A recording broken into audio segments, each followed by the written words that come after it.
T'as dit que je suis marrant. Ça veut dire quoi, marrant, putain de merde à la con, bordel? Qu'est-ce que j'ai de tellement poilant? Dis-le-moi! Yippee-ki-yay, pauvre con.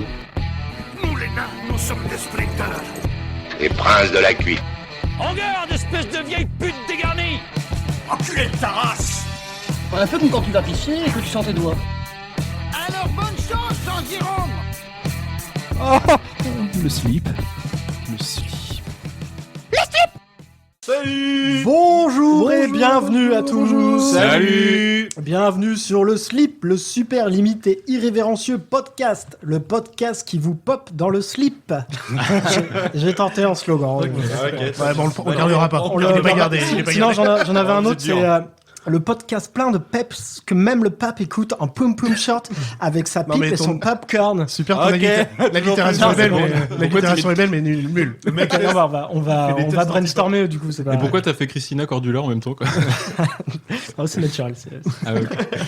Il y a rien avec paix et prout dans ton slogan, je trouve ça. Bah le prochain, d'accord. Pour le prochain. Bon, on brainstorm ça après. Alors. Donc le slip, qu'est-ce que c'est? Bah, je sais pas, on connaît pas nous. Vous connaissez pas? Je vais vous parler du principe, il est très simple. On pêche un thème récurrent dans l'immensité de cet océan qu'on appelle la pop culture, où voguent films, livres, jeux vidéo et autres joyeusetés. Chaque participant choisit une œuvre qui l'a marqué. Il nous la présente et on se chamaille autour. Avant de partir à l'abordage, on se fait un petit quiz pour tester nos connaissances. Et après la bataille, on se fait une pastille parfois totalement hors sujet, aujourd'hui pile dans le thème. Tout ça dans une ambiance détendue autour d'une bouteille de rhum ou autre chose. Bon, là, on est sur de la bière et du Porto, là. Bière Porto. Et de l'eau minérale aussi. C'est bien cette histoire de bière Porto. J'ai mis du cidre au frais. Parfait, on va se régaler. Donc, un petit avertissement, une fois de plus, on va parler comme des boucaniers. Donc, si vous êtes sur une île déserte, déposez les enfants à l'autre bout de l'île. Si vous êtes en bateau, enfermez-les dans la cale. Parce qu'on va parler comme des sagouins. Si vous n'avez pas d'enfants, n'en faites pas. Voilà. Message préventif, c'est ça. Ouais. Donc pour discuter du thème du jour, 5 forbans que je vais vous présenter de ce pas. Est-ce que tu commences par toi? Je vais finir par moi. Donc naviguant fièrement à bord d'un énorme bateau marchand capturé au roast beef, il arbore un pavillon noir représentant un squelette blanc avec un verre brisé dans une main et un cœur rouge dans l'autre. À côté, un cadavre de chien ensanglanté. C'est Pedro Barbarossa, dit la Buse. Ah, la Buse. Ça va? Ouais, ça va la pêche. Merci. Ça va la pêche. À bord de son puissant bateau de pêche, construit de ses mains avec des planches de palette, il affiche un Jolly Roger intrigant. Fond noir, une tête de mort avec un gros point rouge sur le front, surmonté par 2 crochets. Je sais qui c'est. Charlie Vane, le fourbe. T'avais même pas compris la palette au début déjà. Non, c'est vrai que moi si j'avais pigé la palette. Ouais. Mais il y avait un léger doute avec Mollusque qui s'essaie aussi au moment. Moi j'ai mis un t-shirt pour l'occasion. Vu qu'on parle de fantasy aujourd'hui, nickel. Ça vous va? Final Fantasy. Ouais. Si je me trompe pas. Ouais, c'est pas ça, on parle pas de fantasy? Parce qu'il a même pas. En fait, il fait des trucs de pirate, mais t'as même pas expliqué pourquoi. Et bah, ça viendra. C'est à l'auditeur de deviner de quoi on va parler. Donc pas de pirate du coup, merde. Ah bon, peut-être. Vous l'avez pourri ce truc. Moi j'ai rien demandé, hein. Je me suis juste enchaîné sur vos remarques. mis dans la brèche. Dirigeant un terrible vaisseau de guerre fantôme qui vole au-dessus de l'eau, équipé d'une 50aine de canons, en haut duquel flotte un drapeau à fond rouge, avec un crâne de squelette fracassé, en feu surmontant une jambe de bois et un sabre ensanglanté. C'est Rakam Mollusque, le cruel. Rakam Mollusque. Salut à tous les lécheurs de goulot qui nous écoutent. Ah, ok. Il y a tous les lécheurs tout coup derrière. Et à tous les lécheurs, oui. Sur son pédalo pourrave en forme de cygne, avec un manche de pioche en guise de mât et un vieux t-shirt troué en guise de voile. Il y a sur son pavillon à fond gris 2 émoticônes, un pas content et un qui pleure à chaudes larmes, parce qu'il est jamais content et tout le temps à se plaindre. Angelo Lolonais, dit le fléau. Quel connard. Pourquoi moi je suis pas Rakam Mollusque? Ah non mais il fallait un badass et un moins badass. Pas bien que tu payes un jour. Pourquoi t'es pas Rakam Mollusque? Tu t'appelles pas Mollusque, Angelo. J'ai hésité à t'appeler Humbert Bleu Noir.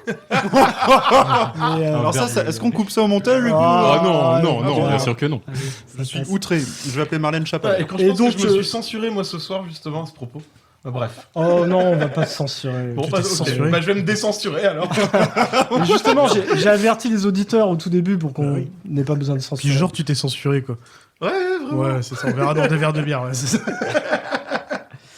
Et donc moi-même, Pépé le timonier, matelot qui va tenir la barre du gouvernail pour cet épisode.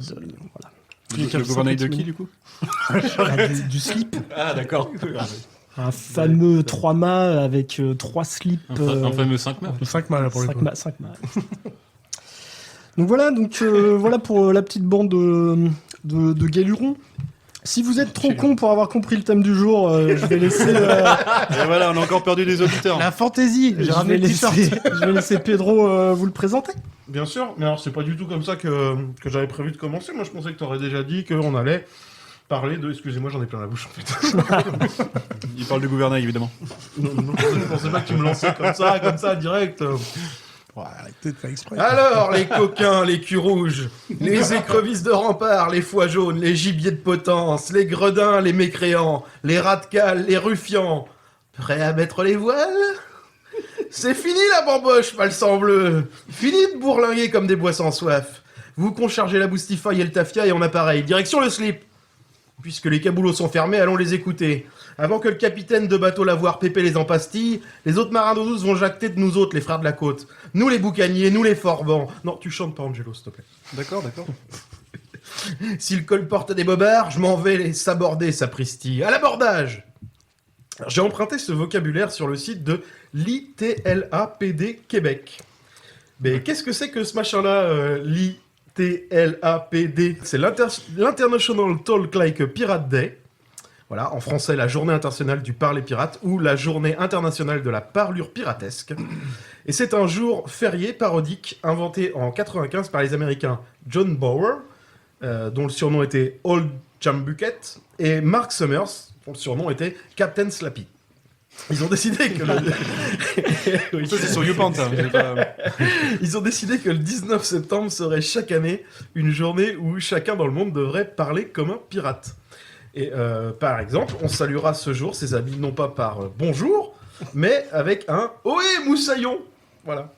Et l'International Talk Like Pirate Day a été adopté comme une de leurs fêtes par les pastafariens, mon cher Mollusque. Ah, très très cool. Je le disais, c'est n'importe quoi, ça sert à rien. Oui, Des bah, hommes de goût. Ça colle. Voilà, donc cette fête parodique est surtout une preuve parmi tant d'autres de l'importance de l'imaginaire pirate dans la pop culture. De Long John Silver à Jack Sparrow, en passant par Albator, le boulard le plus cher de tous les temps, ou les pirates les plus teubés du monde dans Astérix. On ne les compte plus, ces gentils héros balafrés, édentés ou même mutilés qui ont envahi vos téléviseurs, vos cinémas, vos bibliothèques, vos bacs à Lego ou Playmobil, ou encore votre parc d'attractions préféré. Mais qu'est-ce qu'un pirate? Eh bien, voici la définition du site mom.net. Je me mets au niveau des plus faibles d'entre vous, je suis sympa. Voilà. Donc, un pirate est à l'origine un voleur qui vole sur mer et non sur terre. Depuis que les gens ont commencé à utiliser des bateaux pour transporter leurs objets précieux, les pirates ont essayé de les voler. Les pirates existent donc depuis que l'homme navigue. Mais les pirates tels qu'on les imagine aujourd'hui, comme Jack Sparrow de Pirates des Caraïbes, appartiennent à l'âge d'or de la piraterie, c'est-à-dire le XVIIe siècle, du XVIIe siècle au début du XVIIIe siècle, pardon. C'est à cette époque que le nombre de pirates a fortement augmenté. Ils naviguaient surtout dans la mer des Caraïbes et sur la côte atlantique de Nord-Amérique. À cette période de l'histoire, les pays européens, en particulier l'Espagne, explorent le Nouveau Monde, c'est-à-dire le monde qui n'est accessible qu'en bateau par les Européens, donc les Amériques, à la recherche d'or, d'argent et de pierres précieuses. Les bateaux chargés de diamants et d'or naviguaient donc constamment entre l'Amérique et l'Europe, en plein océan Atlantique. Une proie idéale pour les pirates et les corsaires. À la télévision, les séries Black Sails et Crossbone cartonnent. Les jeux vidéo ne sont pas en reste avec l'adaptation du jeu vidéo Skulls and Bones, sorti en mars dernier. Et en France, les studios Capali ont sorti en janvier sur France Télévisions 2 documentaires sur l'Abuse, pirate français du XVIIIe siècle. Réunionnais. Pardon. Bah oui. Pardon, excuse-moi, Angelo, désolé. Je me rendors. Bref, en tout, la piraterie, c'est plus de 160 films depuis 1906. Des milliers de livres et d'histoires, des jeux vidéo, des références constantes dans la musique. 115 ans après The Pirate Ship et la première apparition muette d'un pirate au cinéma, le sujet semble toujours inépuisable et continue de faire autant fantasmer le public.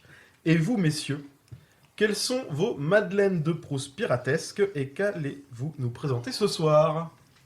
Ah oui, carrément. Ah bah ouais, ton premier rapport aux pirates. Ah bah, c'était par l'anus. Donc, Je voulais la dire aussi. Par derrière, hein. Dans ce petit tunnel tout sombre qui sent pas très bon. via le rhum aussi, non franchement, côté pirate, je dirais les Goonies, en fait, tout simplement. Ah, ça me plaît ça. Dans le plus vieux, ils vont chercher le trésor du pirate, quand même. Ah ouais. D'ailleurs, il est ouais. compté dans certaines listes. Je vous ai dit, c'est à peu près 160, parce qu'en fait, certaines listes disent 162, d'autres 166, d'autres 160. Certaines comptent, Il par est exemple, compté les comme Goonies, film d'autres de pas. pirate. Ouais. Moi, si tu veux, c'est pour ça que j'ai dit 160 et pas 166. Je le mettais pas dedans au même titre que, par exemple, le dernier Tintin, réalisé par Spielberg, est considéré comme certains comme un film de pirate. C'est pas le cas, à mon sens. Bah, en gros, pour moi, c'est les Goonies. Après, Pirates des Caraïbes, vu que c'est quand même populaire. One Piece, moi, c'est ma Madeleine de Proust à fond. Et il y a eu Black Sails aussi en série un peu plus récente qui était vraiment super cool. Bien. Oui, c'est vrai que t'en parles souvent de cette série. Et vous, monsieur Angelo? Moi, je dirais les pirates dans Astérix, si c'est vraiment le premier rapport, l'enfance. Après, je me souviens dans les VHS de mon père, qui était... Il en avait 1000. Il y avait ce film de pirates qui était pas ouf, mais que j'avais beaucoup fait tourner. Dont je me rappelle pas le nom. C'est chiant. La vieille cassette qui était tout en haut de l'étagère. C'était un film des années 90. C'était Pirates 2 et son père lui dit regarde pas. C'était un des pires films de pirates. C'est un des derniers et des pires films de pirates, mais c'était un vrai film de pirates du coup, avec une carte au trésor qu'il fallait trouver et puis des batailles de bateaux, enfin tout le bordel quoi. Et sinon One Piece, moi aussi, hein, je suis obligé de. Enfin, on peut pas faire la passe sur One Piece, quoi. Ouais. voilà. Et Skies of Arcadia, dont je vais vous parler ce soir. Et Albator. Oui, non, j'allais oublier. Ah oui, Albator, franchement. Ouais, alors autant Astérix, c'est vraiment enfant, et Albator, là, c'est plus grand enfant / ado, ensuite, mais ouais. Slash poignette. C'est bon, t'as fini là. Non, il va nous faire l'inventaire de tous les pirates qui ont existé. Tu fais la liste. Exactement. Oui, déjà Albator, forcément, quoi. Et du coup, un truc un peu plus évident, le Capitaine Crochet, quoi. Ah ouais. Putain, le Capitaine Crochet, particulièrement dans Hook, qui est vraiment bon. Par Dustin Hoffman. Qui est vraiment trop bon. Et ma petite Madeleine de Proust, tu la connais. Crochet, je vais t'accrocher. Bah oui, elle nous contemple. Il est un peu partout. Corto Maltese, un personnage inventé par Hugo Pratt qui est magnifique. Et qui est un pirate qui a la particularité d'agir plus aux alentours de la Première Guerre mondiale, finalement. Donc c'est assez intéressant à suivre. Voilà. Un perso que j'aime beaucoup. Merci beaucoup, monsieur Pépé. Et moi, le premier truc qui m'est venu, c'est le générique de Bob l'éponge. Le générique. Ah ouais. Ce grand pirate. Oui, ça commence par un pirate qui fait oh, hey, Captain. C'est vrai. Ah, moi, au pire, c'était la famille pirate, alors plutôt. Parce que... Même ça, c'est trop récent, ça. Oui, mais on a 50 différences. C'était trop récent, c'est là qu'on voit que t'as un grand âge. Mais voilà, il y a vraiment que le générique qui avait un côté pirate. Donc voilà. Ma ref. Et toi, mon petit Pedro, c'est quoi ta Madeleine de Proust à toi? Eh ben, moi, je pense que c'est également les pirates d'Astérix. Ah, mais non, mais c'est logique. Je pense que c'est les pirates d'Astérix, et notamment dans au final, c'était ça aussi. Astérix en Amérique, parce que j'avais la cassette. Ouais, la cassette, moi aussi, et on l'a pas mal tourné. On l'a beaucoup poncé, à tel point que ça fait partie des VHS, tu sais, à la fin. La pellicule saute. devenait un peu bleu-violacé, là. C'était tout passé. Il était trop cool. Alors là, pour les moins de 25 ans, même, j'ai envie de dire, je crois que ça parle pas. Ah, sérieusement? Ouais, c'est possible. Moi, ça va, mais parce que j'en ai eu, mais on se rend plus compte. Et ouais, je me rappelle qu'ils ont un petit rôle parce que, évidemment, ils traversent aux Amériques par 2 fois. Et il me semble que les 2 fois, ils les cognent sévère. Et chez les Bretons aussi, c'est vrai que chez les Bretons. Ouais, chez les Bretons, c'est pas mal. Ils se prennent même le ballon de rugby. Le ballon de rugby perce le bateau à la fin, alors que là, je pense Astérix et Obélix sont à 200 ou 300 km d'eux, quoi, tu vois. C'est vraiment à la fin, ils ont plein le cul. Ils coulent leur bateau eux-mêmes parce qu'ils en peuvent plus. Dans les 12 travaux, il se prend le javelot qui a fait le tour du monde. Ah oui, c'est vrai. Exact. Ils sont dans tous les mauvais plans. Ah non, les pauvres, c'est vraiment... Ouais. Voilà, donc c'est ça mon premier rapport. Ok, merci pour cette introduction, belle intro. mon bon Pedro. On va pouvoir commencer les hostilités. Super. Je crois que tu commences par un mec énorme en plus. On va commencer. On va surtout commencer par quiz, putain, vous l'oubliez à chaque fois. Putain, le quiz, mais oui. Mais c'est ça qu'il fallait me Mais répondre. encore. Ah putain, mais je croyais que tu parlais de ça. Je l'avais pas noté. Ah putain, mais vous êtes débiles, les gars. Mais non, mais à chaque fois, il On l'oublie. va se chauffer avec un petit quiz. C'est toi Désolé, que je mon chauffais. chacha. Putain. Vous êtes des nazes. C'est lui qui tient à refaire la présentation de l'épisode, c'est à chaque fois en début d'épisode. Non, faut bien présenter. faire- On va faire un quiz, ensuite il y aura machin. Avec cette voix-là, c'est exactement avec cette voix-là. À chaque fois, je leur demande, tu veux que je t'imprime le runner? Non, c'est bon, j'ai tout noté. Je crois que je l'avais écrit en plus. Maman Momo. Moi, je pense que la question, elle est vite répondue. C'est votre ultime bafouille? Ok les gars, donc, c'était on va faire donc 2 équipes, ça sera Pedro Mollusque contre Pépé Angelo. Ok. D'accord. Et du coup, qu'est-ce que c'est les pirates? C'est les cartes au trésor, c'est les bateaux, on se défonce la gueule, et c'est aussi du rhum. Donc les perdants auront un shot de rhum. Parce qu'on Mais est j'ai du envie rhum. de perdre. J'ai Mais ramené nous, ça. on a le volant. Donc, je crois qu'on a très envie de perdre. Bah, quelle idée de venir en voiture aussi, les gars. Hop là, petite bouteille de un rhum jamaïcain, je ne sais pas s'il est bon. On va peut-être dormir là finalement. Putain, la gueule, quoi. Mais j'ai bien envie de perdre, moi. Ouais, bah du coup. Bah, de toute façon, on va être but ce soir, non? J'ai ramené les 2 shooters pour les perdants, quand même. On sent qu'il nous aime, mais pas trop non plus, quand même. Édition Black Friday. C'était en solde. C'est pas vraiment ça. Mais de toute façon, j'ai senti que ça a l'air dégueulasse. Donc, je me suis dit, Oh, bâtard! ah bah, de toute façon, c'est pour les perdants, c'est pas pour les gagnants. Donc, Ouais, en fait, j'ai plus trop envie. Mais les gagnants, ils gagnent mais quoi, c'est du tout, coup je crois. bah, il y a une gagne qui vont pas boire ça. Après, putain. peut-être qu'ils vont pas. Après, vous pourrez en prendre derrière. Hein, Non, j'ai quand même envie de Je gagner. goûterai un petit J'ai peu. quand même envie de goûter. Du coup, il y aura 6 questions par équipe. Si l'équipe ne répond pas, la deuxième équipe a le droit de répondre. C'est des questions ouvertes. J'ai mis Pedro et Mollusque en premier, donc ça va commencer par vous. Ce sera le thème jeu vidéo pour commencer. Oh putain. Bah alors là, je compte sur toi, mec. Dans quel jeu vidéo Edward Kenway est Voilà. le protagoniste? Voilà. Ah, c'est pas le point and click.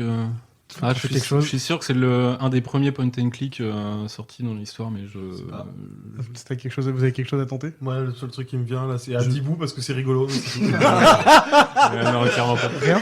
Je pense avoir le bon jeu, mais j'ai pas le titre. T'imagines Adibou avec Et du une coup, jambe est-ce de que vous bois. avez une idée, Angelo et Pépé? Ce dont tu parles, je me dis c'est peut-être Monkey Island. Oui, moi je pense à Monkey Island Ah aussi, ouais. ouais. Ouais, vous étiez Ah, pas c'est- loin, Assassin's Creed Black Flag. Mais, Oh putain, moi j'avais la même chose. Je pense qu'on avait tous les trois le. Ah non, le bah, même- non, on était tous sur et ce truc. toujours jeu vidéo, donc pour Pépé et Angelo. Ok. Quel jeu vidéo d'action aventure développé par Rare et édité par Xbox Game Studio est sorti le 20 mars 2018 sur Xbox One et Windows 10? Sea of Thieves. Et oui, c'est une bonne réponse. bien joué. Un petit point pour Pépé et Angelo. On va passer sur la partie librairie, littérature, manga, tout ça. On commence toujours par Pedro et Mollusque. Sous quel nom plus populaire connaissons-nous le capitaine Harlock? Putain. Non plus. Ah, il a ce Oui, connard. attends, si, en plus, je le sais. Attends. Pourquoi il fait la poule, lui? C'est un baleinier. Non, c'est pas un baleinier. Si, Ah. mais si. Si. Merde, le capitaine qui chasse oui. Moby Dick? Oui. Non, c'est pas ça. C'est pas dit, vous c'est avez dit, ça. enfin, vous avez pas dit tout. C'est bon? Angelo. Albator. Pépé Albator. Merde. Ah, Oh, Ça fait mal. Oh la vache, j'ai pas dit. Bon, bah, je m'en vais. Salut. La honte. Et en plus, la Mollusque a commencé. Bah, moi, On peut couper ça. Madeleine de Pouce première, c'est Albator. Non, j'ai dit que j'avais commencé avec Albator quand j'étais petit. Oh là là. Ouais, non, je suis impardonnable. Angelo et Pépé. Allez. Quel est le métier de Long John Silver quand il est embauché sur l'Hispaniola? Cuisinier. Pour moi, ça. Ok. Il est quand Quand il est cuisinier. Bah, c'est le mec qui a relu mon thème à droite, là. C'est la bonne réponse. Ah, mais je le connais. On va Tout le parler monde sait ça. Ah ouais. plutôt géographie. Donc, Ah. Mollusque et Pépé. Ah, ta gueule. Ça, il m'a pété l'oreille. Dans ce quel pays moderne se trouvait la Cilicie, ancien pays de pirates de contrebandiers à l'époque où l'Empire romain existait? C'est pour nous là. Non, c'est pour Mollusque et Pedro. Tant mieux. La Cilicie. La Cilicie. Ah, la Cilicie. La Cilicie, ce serait pas l'ancienne Sicile? Ça Allez, me- ça donc me- on va dire l'Italie. L'Italie? Ça me paraît piffé quand C'est même. pas ça. Bah, voilà. Ouais. Est-ce que vous avez une idée ou une envie de tenter? De toute façon, faut tenter quelque chose. La Belgique. Ah, mais attends. C'est à nous? Et t'as Donc, une idée la La province romaine? Attends, c'est une province romaine ou c'est les Romains qui- C'est un pays qui s'appelait la Cilicie, qui était de pirates et de contrebandiers à l'époque de l'Empire romain. Et c'était où? Moi, je verrais bien tout ce qui est côte nord-africaine, genre.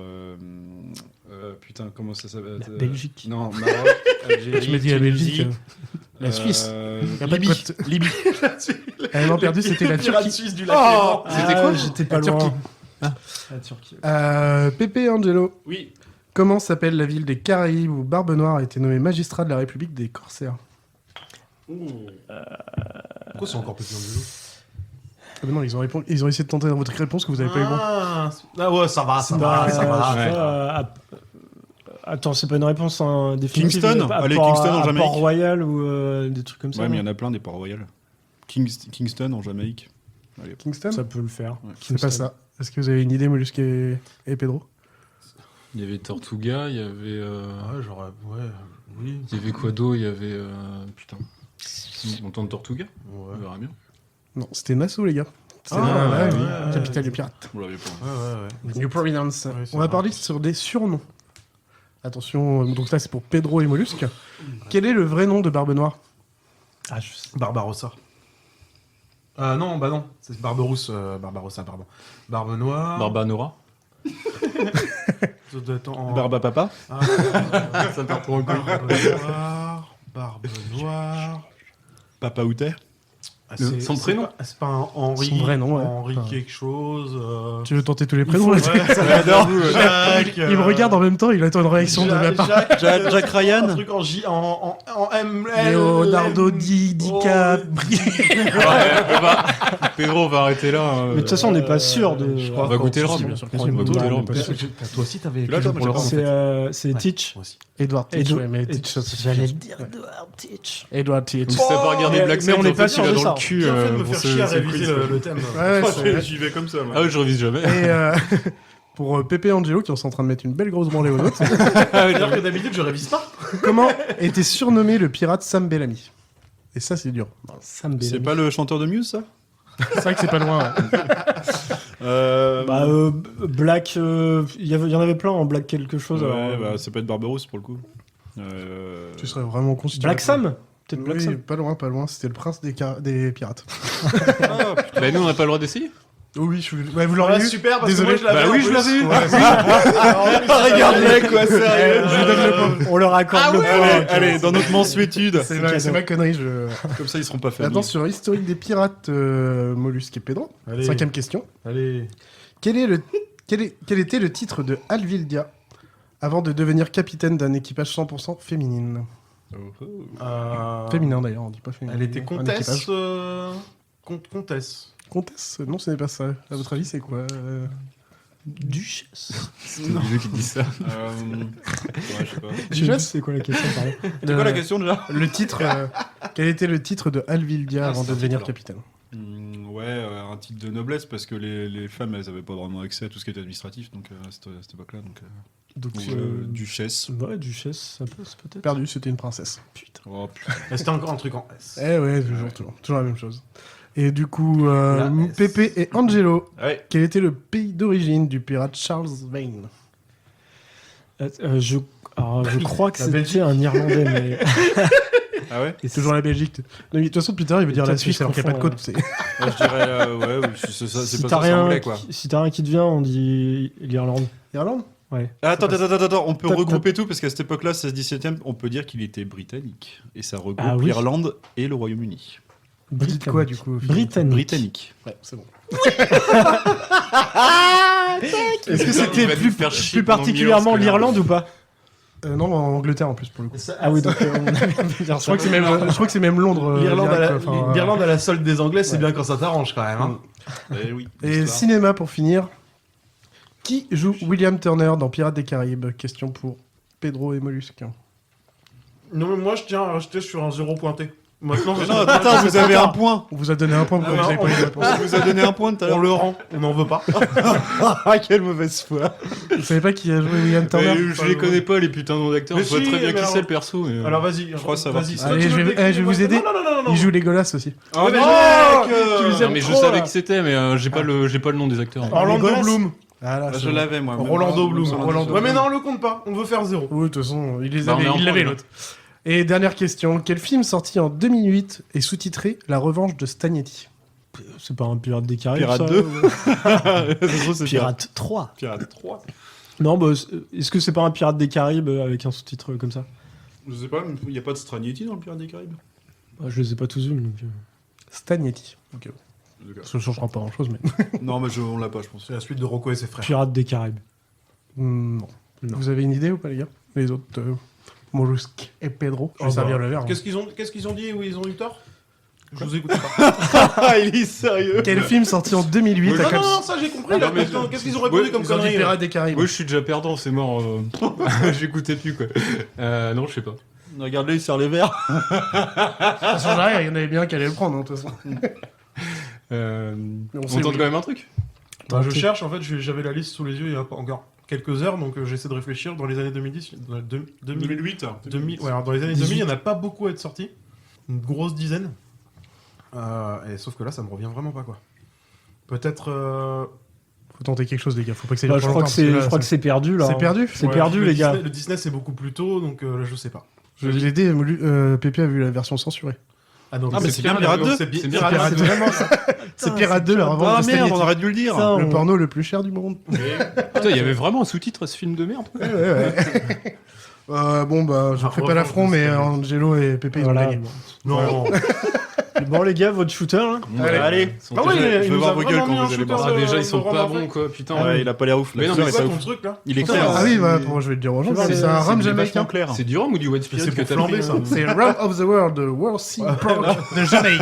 Ça veut rien dire, le rhum du monde. Rome of the World, on va essayer de récupérer les fonds de Le rhum du tiers-monde d'ailleurs. Eh, tu me le laisseras, je ferai les vitres avec. Incroyable, ça pue incroyable. Allez, Mais bon peut-être coup, que les au gars. goût, c'est incroyable. Pour du rhum, c'est bizarre. Allez hop. Ouais, c'est ça, au goût, c'est incroyable, t'as raison, comme le fromage. Ah merde. Ah, c'est Ah, c'est j'en ai bluffant. jamais bu, hein, c'est dégueulasse. quoi. Tu bois en même temps que moi, Allez, là, Angelo, j'en bah, suis tu t'es incapable. fait du mal. Pedro, excuse-moi. Ah, putain, j'ai eu peur. Non, mais je venais de manger de la Ça sent- mimolette, c'est ça bon sent la pas le rhum, mimolette. Ah non, ça sent le solvant, quoi. C'est horrible. Allez, les gars. Non, mais moi je veux Allez, pas ça goûter. se boit. Eh, il a pas bu cul sec. Non, alors attends, c'est encore pire, je suis en train de déguster. Ouais, mais t'es con, déçu. Non mais je prends des notes pour mon prochain podcast à boire. Ah merde. Mais- Ne jamais acheter cette Lui, c'est le merde. mec dans les bronzés font du ski, quoi. Ouais, c'est du retour, ouais. Sélectionné par la maison du whisky, je vais les appeler moi. On va multiplier par 2 le temps du quiz, le temps qu'ils boivent son verre. Bah, a priori, c'est connaissent pas trop en Rome, du coup. hein. C'est clair. Les spécialistes du rhum. Et bim, après, il est peut-être pas prévu pour être boisé. Si, pour mettre sec. si, alors, je vais te dire, pour aromatiser les crêpes. Ouais, bah voilà. Ou les Oui, bananes voilà, ça flambées. peut servir en Ou cuisine. pour les bananes flambées. excellent. Ouais, bah, à ce tarif-là, tu prenais en Negrita, quoi. Ah c'est bien ça. Et voilà, on a refait votre culture Eh sur les bien, pirates. Bah, bien, merci bien. merci beaucoup Charlie de nous avoir cultivé une fois de plus. On va pouvoir commencer les chroniques cette fois-ci. Là, Allez. j'oublie rien, c'est bon, on peut se Non. lancer. Allez, vas-y. On va commencer par un grand classique. Si je vous dis roman de piraterie, vous me répondrez probablement tous la même chose. Le sexe. Il y a Exactement. une réminiscence de l'épisode précédent. C'est Pedro qui va nous parler de... L'île au trésor. Ah ouais. oui. Pas le Fallait plus qu'on près de ton réponde micro. collectivement. Pas le plus près de ton micro, mon cher. Treasure Island, de son titre originel, c'est un roman d'aventure écrit par Robert Louis Stevenson pour distraire et enchanter son jeune beau-fils Lloyd Osborne, âgé de 14 ans. Ok. Voilà. Et c'est accessoirement l'un de mes livres préférés, d'enfance, de maintenant, de toujours. C'est dans un top 5 bien installé, bien au chaud, à côté des Trois Mousquetaires et tout ça. et Ok, tout ça. ouais, c'est ça se beau, voyait ça. pendant le quiz. ouais. On n'a pas eu de questions dessus. Pas une seule. Si, mais elle était Ah pas si, elle était pour lui. Eh oui, bah oui. Elle était pour les Putain, j'ai oiseaux. chaud avec le rhum. Alors, le premier titre était Le cuisinier du bord. D'accord. Un matin de pluie, Lloyd dessine la carte d'une île imaginaire. Stevenson entre et la complète de 3 croix rouges. Puis il écrit l'île au trésor. L'enfant lui réclame une histoire sur cette carte. Sans un mot, Louis empoche le papier, à la grande déception de l'enfant. Mais le lendemain, celui-ci est convoqué dans la chambre de son beau-père. La carte est sur le couvre-pied. Et Louis se met à lire à voix haute le premier chapitre de l'île au trésor. Déjà, bon, rien que ça. C'est la classe à la Tolkien, quoi. Ouais. L'ouvrage paraît en feuilleton dans un hebdomadaire pour enfants, Young Folks, sous le titre Captain North, du 1er octobre 81 au 28 janvier 82, puis sous forme de livre en 83, après que Stevenson ait eu apporté de nombreuses modifications au texte. Donc, Robert Louis écrit les 15 premiers chapitres. Ça fait pas très écossais dit comme ça. Alors le gros Robert, après l'apéro, il a fait un chapitre. Il a un peu de mal, j'ai l'impression que le shooter de rhum fait son effet direct. Ça t'a calmé un peu. Il y a clairement de ça, en fait. J'ai eu un problème de rhum pendant les 2 premières minutes. Tu le sens là, tu le sens. Et je crois que vous l'avez tous vu, c'est gentil pour m'avoir interrompu. Prends un autre. Bref, Robert Louis écrit les 15 premiers chapitres en 15 jours. Puis il doit se rendre en Suisse pour raison de santé. Angoissé, la tête vide, il reprend l'histoire et réussit cependant à terminer le roman au rythme d'un chapitre par jour. Chapeau quand même. Putain, c'est énorme. Ouais. Voilà. La carte dessinée par Lloyd a été perdu. Voilà pour la petite histoire. C'est bien En dommage. France, le roman paraît pour la première fois en 85 aux éditions Hetzel. En 1985 Oui, voilà. En 1885. Oui, on est d'accord. Pardon, excusez-moi. Évidemment. Pour les plus jeunes auditeurs. Alors, faut savoir que depuis l'Odyssée, aucun roman d'aventure n'a eu plus de succès que L'île au trésor. Ah, tu m'étonnes. C'est presque un livre d'apprentissage devenu un classique, indémodable, qui a marqué au fer rouge la pop culture, tels les romans de Victor Hugo ou d'Alexandre il Dumas. avait rien écrit avant, le gars? Ah si. Il avait écrit un. Ouais, il avait écrit qu'un livre avant. Bah, Dr. Jekyll and Mr. Hyde. C'est après, mon petit vieux. Ah ouais? Ouais. D'accord. C'est son deuxième livre. Bon, c'est quand même pas mal. Et aussi. le premier, il l'a écrit, ça s'appelle Les Sentiers de je ne sais plus quoi, et il l'a écrit en... Les Sentiers de la Gloire, c'est pas lui. Hein, Non, c'est pas lui. Non, C'est ça, pas c'est lui. plus Non, non, c'est peut-être pas tout à fait ça, mais bref, il était en vacances en France, en Dordogne, il me semble, quand il a eu l'idée. Mais Ouais, ça ne tend pas. bref, J'arrête de dire des conneries. je vous résume, je vais vous démontrer, je vais vous démontrer l'importance de ce livre dans la pop culture juste après ce petit résumé. Donc, l'histoire se déroule dans un port anglais au XVIIIe siècle. Pardon. Le narrateur dans le roman est le jeune Jim Hawkins, le fils du propriétaire de l'auberge, l'amiral Benbow.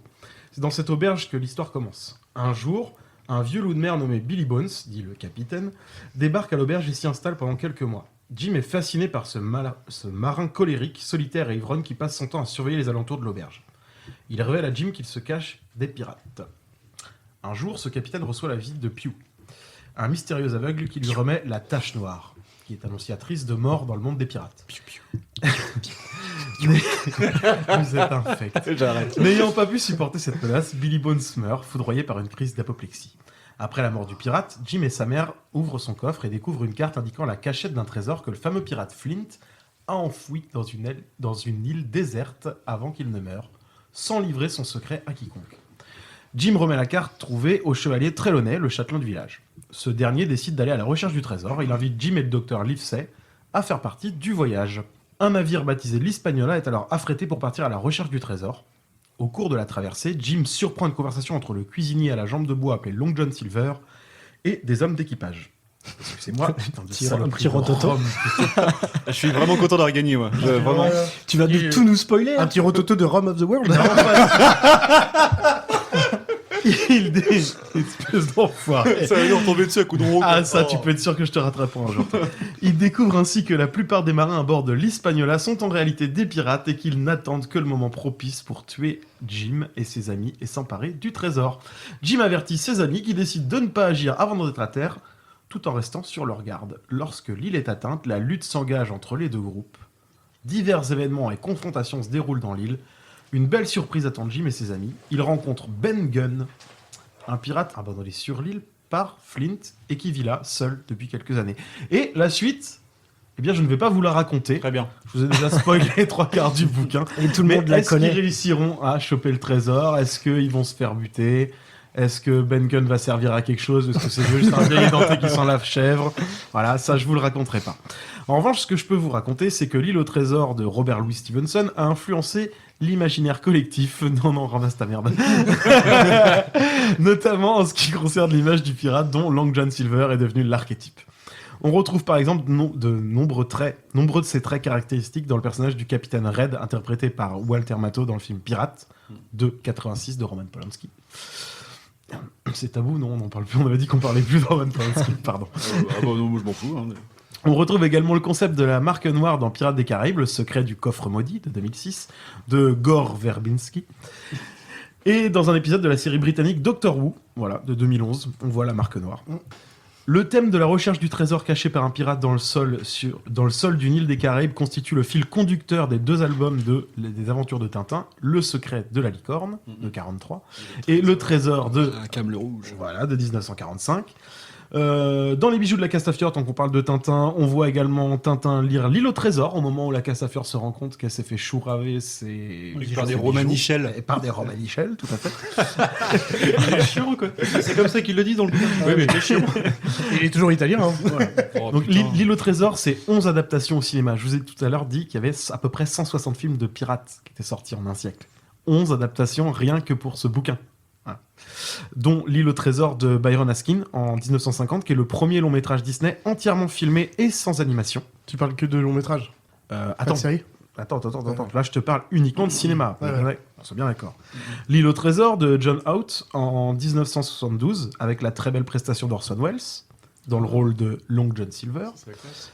On a aussi Les Joyeux Pirates de l'île au trésor, sorti en 71, ça vous parle peut-être. C'est un long métrage d'animation d'Hideka Hiroshi, Ah putain. avec la contribution de Hayao Miyazaki. Hayao Miyazaki. D'ailleurs, il y a fort à parier que le personnage du cochon est Porco inspiré Rosso. Porco Rosso. Ah, la classe. Ouais. J'ai envie de 17 le ans voir, plus du tôt. coup, celui-là. Ouais, Ouais. ouais. C'est également 10 adaptations à la télévision, entre séries et téléfilms. La dernière œuvre remarquable est la série Black Sails, dont vous avez parlé, il me semble. C'est pour ça que j'étais là. regarder Et dont les faits se déroulent 20 ans avant ceux de l'île au trésor. 18 adaptations en BD, dont une d'Hugo Pratt, mon cher Momo, en 1980. Yeah, ça poutre. Un jeu de société nommé pour l'As d'or du meilleur jeu de société 2019, ou encore la série de jeux vidéo des aventures humoristiques Monkey Island, Eh oui. qui s'inspire énormément de l'univers, ou le jeu Cap sur l'île au trésor réalisé par Keop Studio en 2006. Vous l'aurez compris, messieurs, c'est le mastodonte du genre. Ouais. C'était compliqué de pas vous en parler C'est aujourd'hui. la genèse du cliché du pirate, en fait. La jambe de bois, le Jolly Roger, ça vient tout ça, c'est Stevenson. Il y a beaucoup de ça. Et alors, Stevenson le dit d'ailleurs, il s'est inspiré un de ses pères de l'époque, parce que c'était une histoire pour son beau-fils au tout départ. Hein. Il s'est inspiré un petit peu de ce qui avait déjà été fait, mais effectivement, il y a énormément d'archétypes qui sont restés. Après, si on veut parler un peu plus historique, on pourrait croire que c'est un peu la légende, mais en fait, lui, il avait dû particulièrement bien se documenter, parce qu'à l'époque, c'était pas rare de croiser des jambes de bois, c'était pas rare de croiser des bandeaux. œillères. Non, c'était C'est vraiment monnaie courante. d'un soldat qui s'est blessé en guerre. Quoi. Exactement, tout à fait. Et c'était monnaie courante parce que leur job c'était quand même de foncer. Ça, c'était souvent des anciens soldats, les pirates. De toute façon. Ouais, en fait, c'était. Alors, on pourrait parler un peu histoire, mais en fait, le pirate c'était souvent, effectivement, comme tu dis, un ancien soldat ou un marin à la solde d'un État ou d'un patron. C'est un corsaire. Non, attendez. Ou un marin qui était à la solde d'un État ou d'un patron Et qui s'en est affranchi. Voilà, qui s'en est affranchi. Parce qu'en fait, la vie de pirate rapportait un peu plus et était finalement pas plus dure. Bon, ça, je sais pas si. Je pense que je laisserai la parole à Mais clairement, l'ami Pépé qui nous en parlera peut-être un peu plus longuement plus tard. Oh, spoil pas. Non mais oui, du coup, en plus il y a une série là qui est sortie sur Netflix qui parle de l'âge d'or de la piraterie. Et c'était des corsaires. Mais C'est les une Anglais, série documentaire ou c'est une série docu et plus derrière t'as quand même des scènes qui sont jouées quoi. Mais c'est docu quoi. C'est quand même tiré docu quoi. Mais donc ouais, bref, en Un tout peu cas, chiant, mais en tout cas ça tire là-dessus quoi. Ils étaient Stevenson corsaires, mais pour les Anglais, et après, ça a vraiment imprimé la pop culture et en même temps, c'est pas plus mal parce que c'était assez proche finalement d'une certaine réalité. D'accord.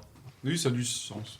Eh bien, merci beaucoup, mon bon Pedro, Oui. de nous avoir présenté ce classique. Je l'ai toujours pas Est-ce que lu, mais j'ai toujours eu envie de le lire. J'allais demander qui ne l'a pas lu. 350, 360 pages. Ah, les gars, je sais, moi, j'ai jamais c'est lu. pas ça le problème, c'est juste Ah, que j'ai bombe. une liste longue comme Pour moi, c'est un J'ai classique. toujours voulu avoir envie comme de le lire. les Harry Potter, quoi. Tout le monde a lu Harry Potter. Alors moi, je Alors, passerai au c'est mieux écrit. Hein. Bien Pardon, mais au-dessus. c'est mieux écrit. Mais oui. Sans C'est faire vrai. honte à J.K. J.K. Rowling. Ouais, Mais non, J.K. c'est- Rowling a ah, écrit c'est vraiment son pour les truc, enfants. Le personnage d'Harry Potter, tu grandis avec, il évolue, machin, bref, l'écriture devient un peu plus complexe avec les tomes.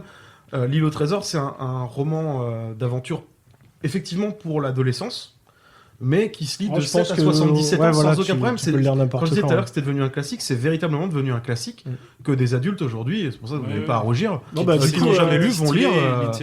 Même Et si ça se vous, lit vous très connaissez facilement, déjà très l'histoire, facilement. lisez-le, c'est pas un gros livre, hein, c'est 250 pages. un truc comme ça.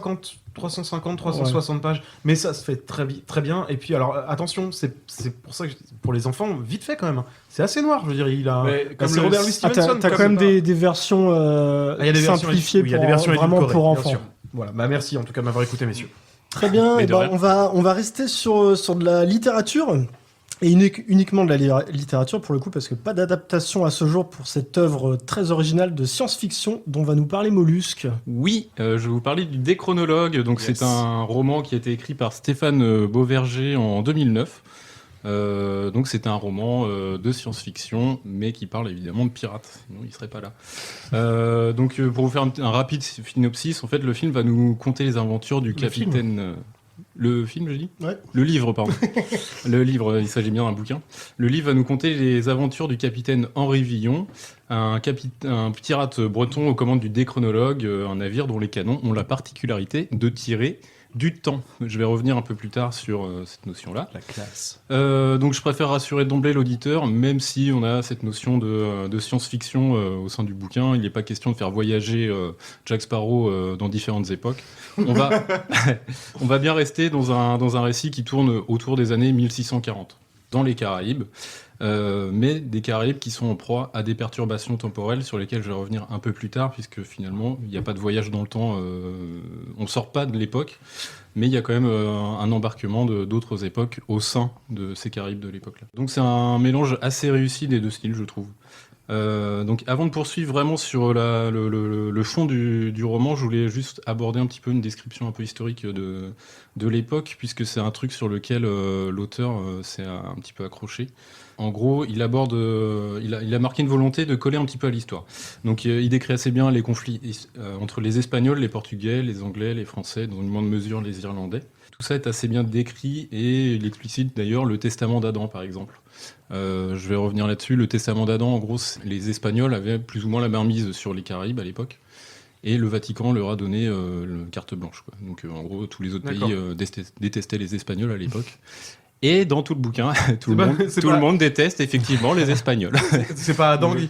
Bon alors, je lègue mon serpent... non, en gros c'est... En gros, la découverte... Enfin, le Nouveau Monde est principalement exploité par les Espagnols depuis une centaine d'années, à ce moment-là. Ouais. Et c'est le Vatican qui va dire « Ah non, mais du coup, on leur donne les pleins droits sur ces nouveaux territoires et les autres vont se faire enculer, quoi. » Ils sont gentils, le Vatican, ils décident. Ouais, c'est ça. Ouais. Oh là là. Alors, j'ai pas compris pourquoi. Ils christianisaient déjà d'une, et de l'autre, les Anglais avaient fait sécession avec Rome. Donc ouais, mais c'est ça. En gros, il y a du conflit entre chrétiens, protestants et tout le bordel, et du coup les Espagnols étant principalement chrétiens, le Vatican a complètement validé qu'ils aient la main mise sur ces territoires-là. Ça se tient. Donc du coup, il y a beaucoup de détestation vers les Espagnols dans ce truc-là, ce qui m'a beaucoup fait rire finalement.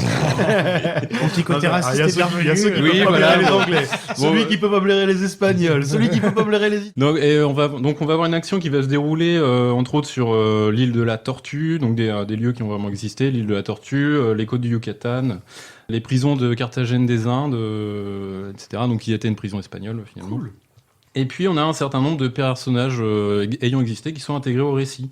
Je pense principalement à François Levasseur, donc en gros qui était le gouverneur et tyran de l'île de la Tortue français à l'époque, donc après qu'ils aient regagné l'île de la Tortue, et qui a été assassiné par 2 de ses lieutenants en 52, donc 10 ans après qu'il ait pris possession de l'île.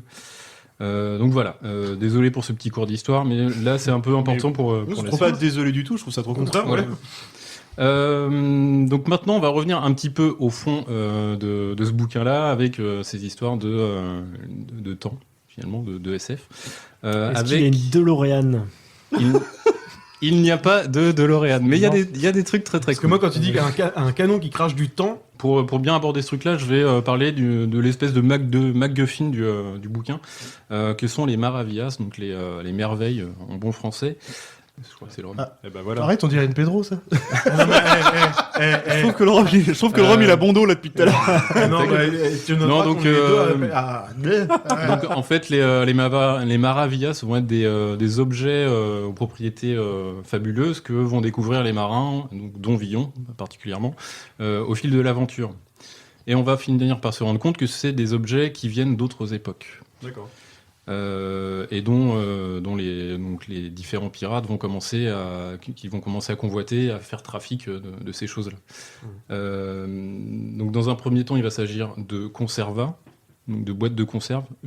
Imaginez que quand tu es plusieurs mois en mer sur un bateau, les boîtes de conserve ont une valeur de ouf. Les mecs sont juste trop contents de trouver ça. Des médicaments, plus tard des baladeurs. Un truc un peu plus rigolo, quoi. Donc ce qui donne lieu à un bon tacle aussi à Bob Dylan, puisqu'à un moment donné le capitaine Villon va lui-même dire en parlant de Bob Dylan, un affreux baillard portant le sobriquet de Dylan à la voix si nasillarde qu'on aurait pu le croire amputé du nez. C'est chaud. Oui, mais ça me fait rire. Ou encore quelques pièces de mobilier aussi solides que légères. Donc là Exactement. Ouais, Les pirates sont en train de décharger du Ikea sur l'île de la Tortue. Quoi. Voilà. C'est juste trop cool, quoi. Voilà. Et surtout, ils ramènent beaucoup de disques. Je sais pas pourquoi, mais la musique a une place très importante dans ce bouquin-là. Donc, il ramène régulièrement des disques, des baladeurs. Il les cite. Donc, il cite justement Bob Dylan, mais c'est pas le seul. Il y a beaucoup de morceaux qui sont cités et ça va être la conclusion de mon truc. Donc, je reviendrai un peu plus. Pardon. Mais non, pas de mais ça y est, tu m'as vendu donc plus tard, les perturbations temporelles vont tellement s'aggraver que sur ordre des Targis. Donc les Targis, on n'arrive jamais bien à identifier qui ils sont, mais on suppose que ce sont des gens qui ont de très bonnes connaissances sur les perturbations temporelles qui sont à l'œuvre dans la mer des Caraïbes. Sur ordre des Targis, Villon va même devoir affronter la flotte d'Alexandre le Grand, qui n'a rien à foutre là normalement, quoi. On est d'accord. Donc Alexandre le Grand qui est venu de sa propre époque. Et en fait, si vous pensez que là je vous spoil, en fait c'est pas du tout le cas, puisque je viens de vous parler là du chapitre 16, mais qui est lui-même à la position 2 du bouquin. Pourquoi je vous dis ça ? Parce que les chapitres sont mélangés dans le bouquin. On va naviguer du chapitre... un livre dont vous êtes le héros. Non, mais on a bien le chapitre 1, la place 1, et puis on va aller au 16, et puis ça va tout le temps alterner. D'où le nom des chronologues, puisque c'est raconté de façon déchronologique. Et à la lecture, c'est pas trop gênant ? Ça change rien ? Ça demande un petit effort mental. Qui te fait situé dans le temps. Après, c'est pas fait au pif. C'est pas totalement piffé, mais plusieurs fois, je me suis retrouvé à aller voir l'enchaînement des... Moi, souvent, je suis sur liseuse, donc ça me facilite les choses, mais je retourne voir l'enchaînement des chapitres pour me dire, ah oui, c'est vrai, donc on est rendu là, machin. D'accord. La lecture est quand même facilitée par l'écriture de Beauverger, qui est excellente, et surtout, il a eu la bonne idée de faire mourir ou réintervenir des personnages assez régulièrement. Donc on arrive toujours à se resituer en fonction des personnages. Aux actions. Ouais. Donc ça nous donne l'impression d'avoir un peu le journal de Villon qui aurait été déchiré en pièces puis qu'on aurait retrouvé, ou alors d'avoir ce phénomène de saut temporel finalement, quoi. Donc c'est assez cool, je trouve, sur cet aspect-là.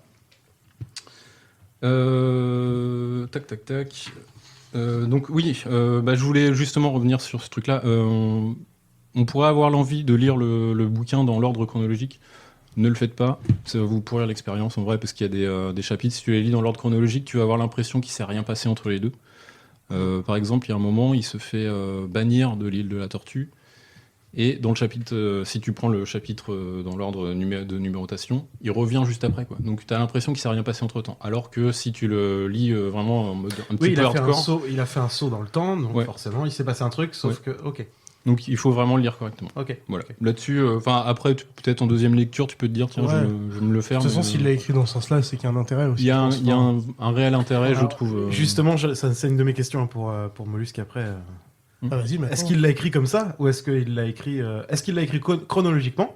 Alors, pour moi, il l'a pas écrit chronologiquement puis mélanger les chapitres. Il l'a écrit avec l'optique de le rendre un petit peu perturbant. Donc justement, qu'il soit lu comme ça. Et du coup, pour revenir à l'histoire, pour moi, elle sert aussi de terrain de jeu à l'auteur, parce que j'ai mentionné tout à l'heure Levasseur.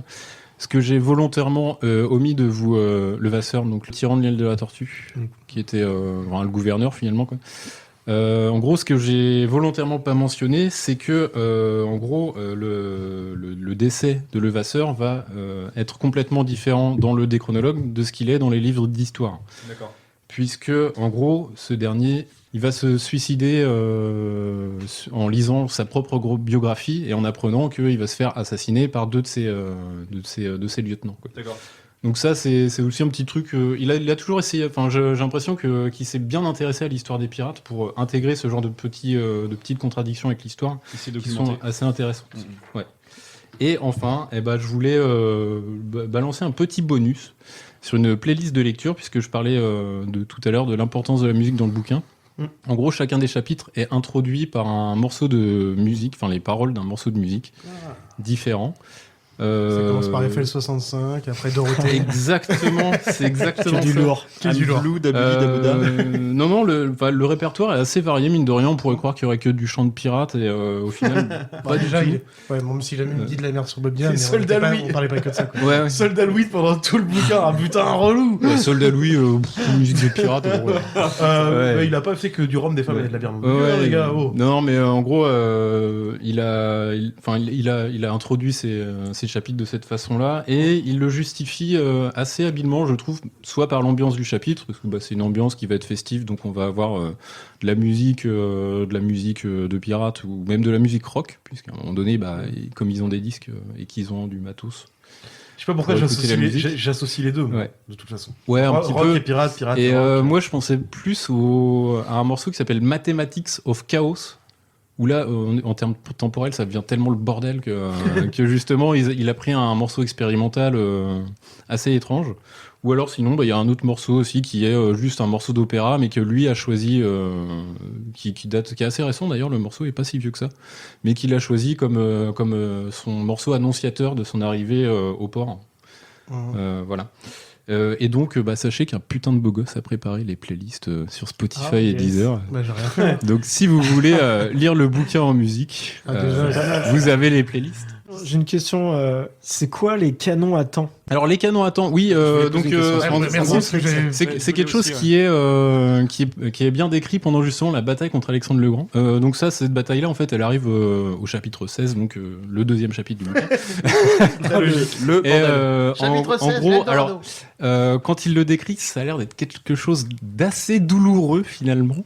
En gros, les mecs se retrouvent dans eux-mêmes enfermés dans une bulle temporelle, donc ils sont au regard des autres immobilisés.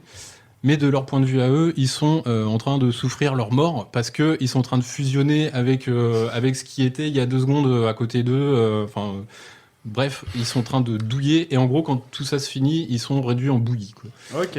Donc en gros, ça rigole pas. Je t'enverrai un épisode de One Piece à regarder, tu verras. Parce que en vrai, il y a un truc comme ça. Ils sont des canons à temps dans One Piece. Il y a un mec qui a un pouvoir avec du temps. Ouais. Mais en gros, le principal intérêt, c'est d'immobiliser les ennemis pendant que les défoncent avec leur boulet plutôt classique, finalement. Ouais. Mais en fait, ça les éclate aussi au passage. Quoi. Donc finalement, ils pourraient se passer de leur boulet. Quoi. Voilà. Ok. Très bien, merci beaucoup, Mollusque. Ouais, peut-être que je me relancerai dedans. En tout cas, j'écouterai la playlist. Très bien, on va... T'as donné le nom de la playlist? C'est le déchronologue de Stéphane Beauverger. Ok. Très bien. By Molus. Bien, moi, je mettrai les liens de toute façon, je te les fournirai. Bien, on va voguer vers de nouveaux horizons avec une œuvre de fantasy bien différente. Il s'agit d'un chef-d'œuvre du jeu vidéo des années 2000 dont va nous parler Angelo. Merci bien, mon petit Pépé. Alors, je vais vous parler de Skies of Arcadia.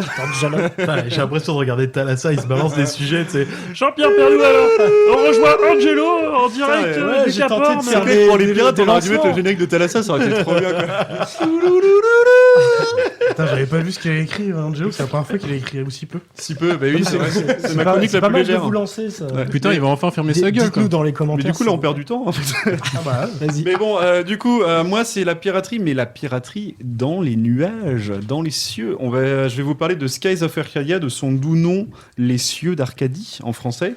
Alors, comme disait Pedro tout à l'heure, avec l'île au trésor de Stevenson, la thématique du pirate dans les jeux vidéo, elle a été très tôt et très régulièrement utilisée, et dans moult genres. Donc, les pirates, ils sont stéréotypés en reprenant la plupart du temps les codes de l'île au trésor. Ils peuvent être protagonistes, ils peuvent être antagonistes, ils peuvent avoir une classe de personnages consacrés dans les RPG, ou carrément un monde dans lequel évoluer, etc. Alors, on va s'intéresser ici à un jeu qui en reprend lui aussi des codes identifiables, mais pas que. Skies of Arcadia, pour commencer, quelques données. Donc Skies of Arcadia, de son nom Eternal Arcadia au Japon, a été publié par Sega, sorti en 2000 au Japon sur Dreamcast, donc en 2001 en Europe, et 2002 au Japon sur GameCube, donc 2003 en Europe, renommé Skies of Arcadia Legends. Il fait partie des jeux vidéo les mieux notés de tout le catalogue Dreamcast, sachant que le catalogue Dreamcast est un des meilleurs catalogues de tous les temps. Voilà. Donc, pour développer Alors, on va développer ça juste après, du coup. Je crois que je suis assez d'accord avec On va mettre 2-3 points sur les i. Ouais. Donc, 2 parties pour développer cette chronique. La première qui se consacre au gameplay et à l'histoire, et la deuxième sur les liens avec la piraterie et, grosso modo, pourquoi je vous en parle. Donc, Skies of Arcadia, c'est un JRPG. Le JRPG, c'est quoi? C'est un jeu de rôle à la japonaise. Voilà. PG, ça fait la japonaise. RPG. Voilà. En 3D qui prend place dans le ciel. C'est un monde constitué d'îles et de continents flottants dans les airs et par lesquels on accède dans des bateaux volants. On y incarne Vyse, qui est un voleur bleu, c'est-à-dire un pirate qui vole uniquement les navires armés. Donc c'est des sortes de Robin des Bois. L'histoire, très brièvement, c'est Vyse et son équipage qui vont tenter d'empêcher l'Empire Valuant de mettre la main sur des armes antiques ayant la capacité de détruire le monde. Qu'est-ce qu'on fait ce soir, Cortex? Donc voilà, le gameplay est tout ce qu'il y a de plus typique niveau JRPG, des combats au tour par tour où on gagne de l'XP, donc de l'expérience, voilà, où on gagne des niveaux et de la puissance, etc. Il est tourné vers l'exploration du monde en bateau, donc ça c'est à l'époque, et pour moi toujours aujourd'hui, c'était grisant. Parce que le monde, il est dans les airs, donc on a une sensation de liberté qui est incroyable. Donc on explore le monde en bateau, d'île en île, on fait aussi les villes et les donjons à pied, la progression est linéaire, très peu de quêtes annexes, mais le rythme est soutenu, et le jeu a la particularité d'avoir des combats de navires aériens qui sont grave cool et vachement élaborés en fait quand on y pense, puisqu'il tient en compte la position des vaisseaux, les ordres à donner à l'équipage, etc. Je vous rappelle, on est en 2000, bien avant Assassin's Creed, Black Flag, bref. Black Flag. Voilà. Donc voilà, les liens avec la piraterie et pourquoi je vous en parle. Donc déjà, 2000. Donc en 2000, moi j'étais gamin, je sais plus quel âge, mais voilà, j'étais pas très vieux. Gamin, tout me faisait rêver dans ce mec arrive jeu. pas à compter jusqu'à 12. Je sais plus. Ouais. Alors attends, on va t'aider. T'es de 88. Ouais. Putain, en 89, ça fait Heureusement un que t'es an. pas prof de maths, toi. Ça fait 2 ans. Ça fait 1000. J'avais moins 1000 ans. Voilà. Donc gamin, tout me faisait rêver dans ce jeu. T'as fait prof d'anglais, toi, putain. Oh bah oui, sinon c'était le bordel. Hein. Bon, moi après je veux bien faire maths, mais bon, les gamins ça va être abstrait pour eux quoi. Donc tout me faisait rêver dans ce jeu. Donc le monde féerique de la piraterie dans les cieux, moi je trouvais ça génial, puis ça fait penser à Albator. Les bateaux qui volent, alors les bateaux, sachant que ce sont des bateaux justement de l'âge d'or de la piraterie, donc des galions, des goélettes, enfin voilà, les bons gros bateaux style portugais de l'époque. Les combats aériens, l'exploration des cieux sur une Dreamcast. La Dreamcast en elle-même qui faisait rêver d'ailleurs.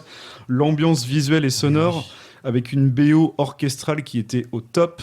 Celle-là, elle n'a pas pris une ride aujourd'hui. Et la direction artistique, bien que plus de 20 ans après, évidemment, ça prend cher. Je vous raconte pas les personnages en polygone que tu te tapes. Mais non, c'est du low poly.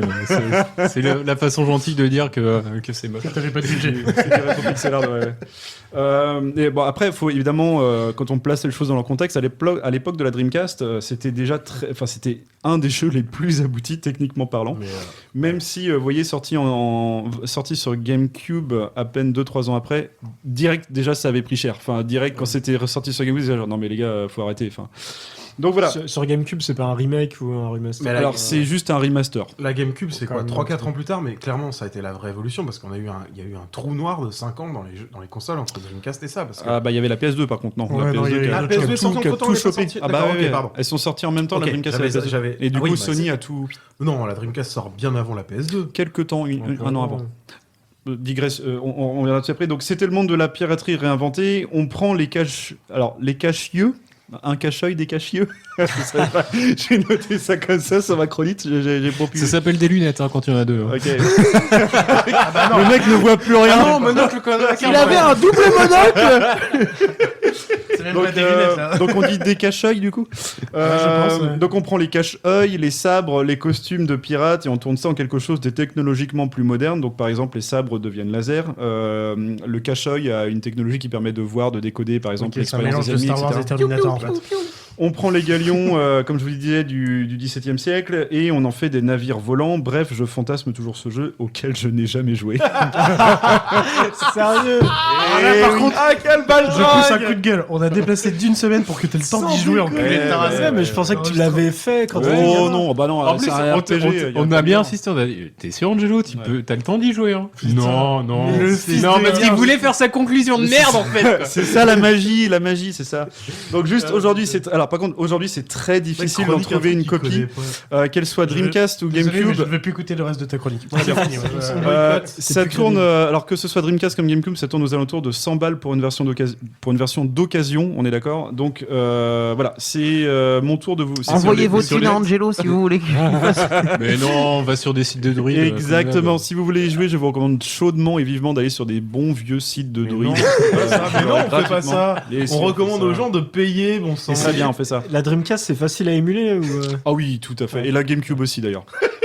Donc, voilà. Alors retrouvez les tutos d'Angelo sur sa chaîne YouTube. Je vais vous faire des bonnes recettes d'émulation. Et voilà, c'est fini du coup. Bah tu m'étonnes que c'était court, ça forcément, finit un d'un truc que coup. tu connais pas. Pour une fois, il est expéditif. Bah oui, mais il a pas joué au jeu, il a pas joué à ce qu'il. Mais du coup, tu vas y jouer quand même.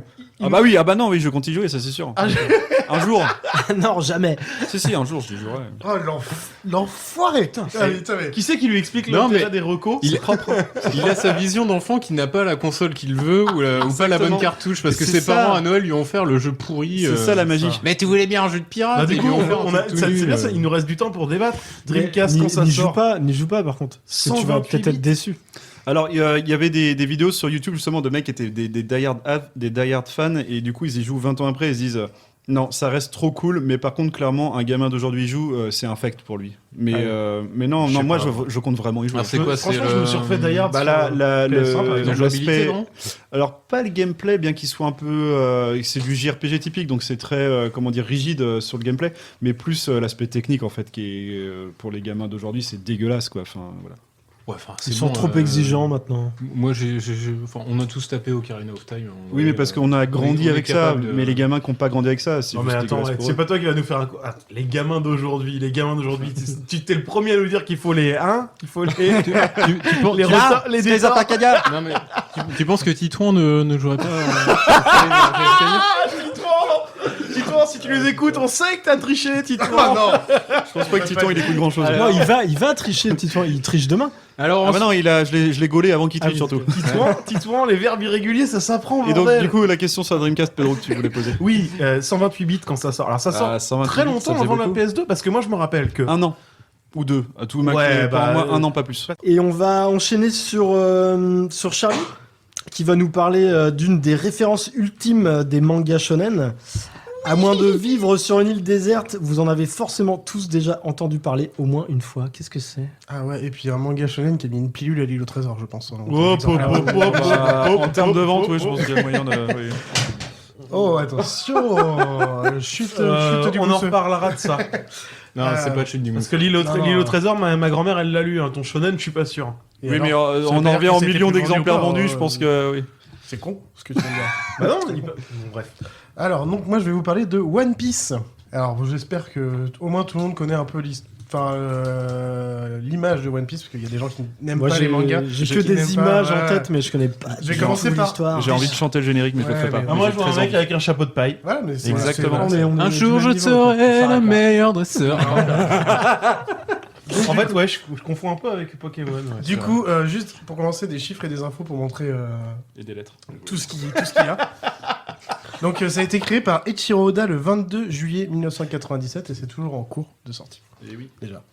Donc, à l'origine, c'est un manga japonais shonen, donc c'est pour les garçons adolescents de type neketsu, c'est-à-dire c'est un récit initiatique où on suit la quête d'un personnage principal. Actuellement, en février 2021, il y a 98 tomes qui sont sortis. Et c'est le plus vendu au monde, c'est-à-dire qu'il y a 480 millions d'exemplaires en circulation en janvier. 480 millions. Voilà. Vous faites ce que vous voulez de ce chiffre. Au niveau des animés, donc c'est Toei Animation qui a récupéré toutes les infos. Et au 15 mars 2021, il y a 965 épisodes qui sont sortis. Et c'est toujours en cours. Ouais. Il y a Ça 14 films, ça 11 rattrape épisodes Pokémon. spéciaux et un OAV. Et pour d'autres choses, il y a 4 romans, un livre de recettes. Il y a plus de 50 jeux vidéo qui ont une référence avec One Piece. 5000 figurines différentes, un restaurant officiel dans la Fuji TV à Odaiba. Donc la Fuji TV, c'est une des chaînes de télé comme TF1, on va dire, pour nous en France, pour ceux qui ne connaissent pas. Il y a un parc d'attractions One Piece à Tokyo. Et il y a une série live prévue pour 2021. Oula. Pour info. Et je vous donne... C'est jamais une bonne annonce. Bah voilà, ça. on se demandait quand est-ce que ça allait se terminer. Je vous donne saison de 10 épisodes avec un budget de 100 millions de dollars, ce qui en ferait la troisième le plus cher de Netflix. Ah, c'est qui l'a produit? C'est les Américains, des Japonais? Là, c'est les Américains. Oh merde. Pas les Américains, putain. Alors, il va y avoir des. Allez, je sais pas. non, mais les trucs racistes, mais j'ai envie de faire. Ils vont encore rien comprendre aux trucs. Alors, je vous fais le synopsis pour ceux qui ne connaîtraient pas. Donc, l'histoire se déroule dans un monde fictif dominé par les océans. Luffy va être Où noir. certains pirates... Je suis obligé de la faire, désolé. Où certains pirates aspirent à une ère de liberté et d'aventure connue comme l'âge d'or de la piraterie. Cette époque fut inaugurée à la suite des derniers mots prononcés par le roi des pirates Goldie Roger avant son exécution. Roger annonce au monde que ses habitants étaient libres de chercher toutes ces richesses qu'il avait accumulées durant sa vie, le One Piece. 22 ans plus tard, on suit les aventures de Luffy, ce tout nouveau et jeune pirate qui a pour but ultime de devenir le nouveau roi des pirates en trouvant le One Piece. On y verra la construction de son équipage et toutes les aventures qu'ils vivent pour atteindre la quête et leurs propres rêves jusqu'au bout. Ça, c'est le synopsis de base. C'est un shonen, donc. C'est un pur shonen. C'est un neketsu, d'ailleurs, on dit pas ça. Pour être exact. Pardon. C'est pas pareil. Shonen, c'est juste pour adolescents.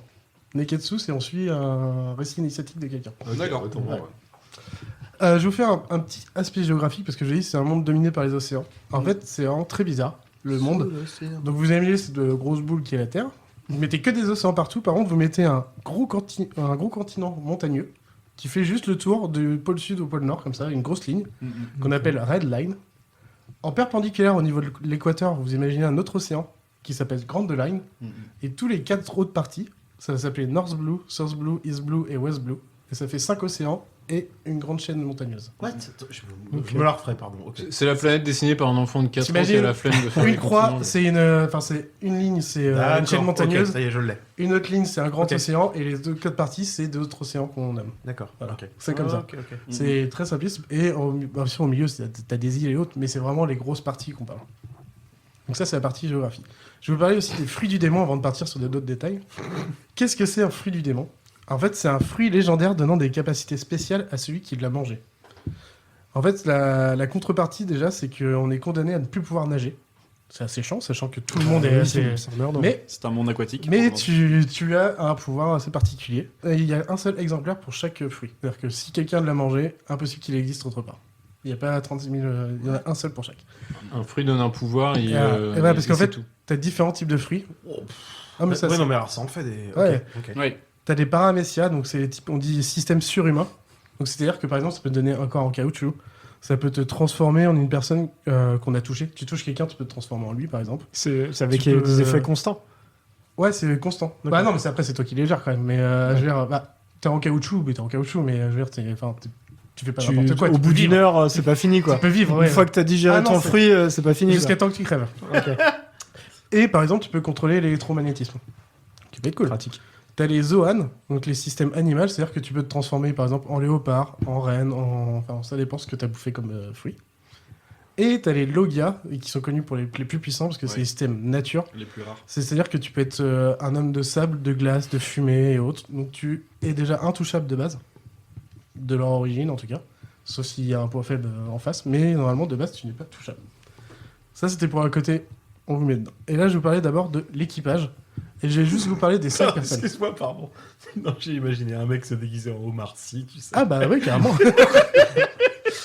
Pourquoi? Et non, je vais vous parler de l'équipage et je vais juste vous parler des 5 premiers. Parce que les 5 premiers, au niveau de l'animé, c'est au bout de 50 épisodes, tu les as. Donc je vous spoil pas trop, il y en a plus après, mais voilà. Déjà, l'équipage en général, c'est vraiment une équipe très joviale. Vraiment, la joie de vivre est vraiment très présente. Totalement fidèle à son capitaine, c'est vraiment important là-dedans, on le voit beaucoup, et ni méchant ni gentil. C'est-à-dire qu'un pirate, on se dit qu'il va être méchant, mais ils sont juste là pour vivre leur vie. Ils sont tamponnes. Mais c'est ça les pirates. Oui, mais parce que t'as des versions qui sont très gentilles et t'as des versions qui sont méga super connards. C'est le reflet de l'humanité, quoi. Ouais. Ce qui est important du coup, c'est la géopolitique de parce que ça a l'air comme ça, c'est un truc de gamin et tout, mais il y a une géopolitique très intéressante. Donc il y a 3 grands pouvoirs. Le premier pouvoir, c'est le gouvernement mondial, qui lui est découpé. Il y a le Conseil des 5 doyens, tout simplement. Les vieux de la vieille, quoi. Et en fait, c'est qui gère l'Empire et la superpuissance qu'est le gouvernement mondial. Alors, l'Empire, c'est-à-dire le monde entier. Ouais, plus ou moins. Une grosse partie, en tout cas. C'est l'OMC, si tu préfères. Ouais. Parce qu'en fait, le gouvernement mondial, c'est composé de la majorité des nations. L'ONU a choisi. Unis l'égale une nation, en gros. Attends, l'OMC. Et en fait, Pardon. du coup, c'est un système puissant donc pour préserver la paix, mais aussi très corrompu. Bien sûr. Qui est prêt à étouffer les vérités dérangeantes pour maintenir leur autorité suprême et la paix. En second, il y a les dragons célestes. En fait, ça, c'est les connards de nobles. Clairement. D'aristocrates. Ok, les gars. Bon, bah, on a très... En fait, ils sont considérés comme des êtres divins et descendants des 20 rois d'une ancienne alliance.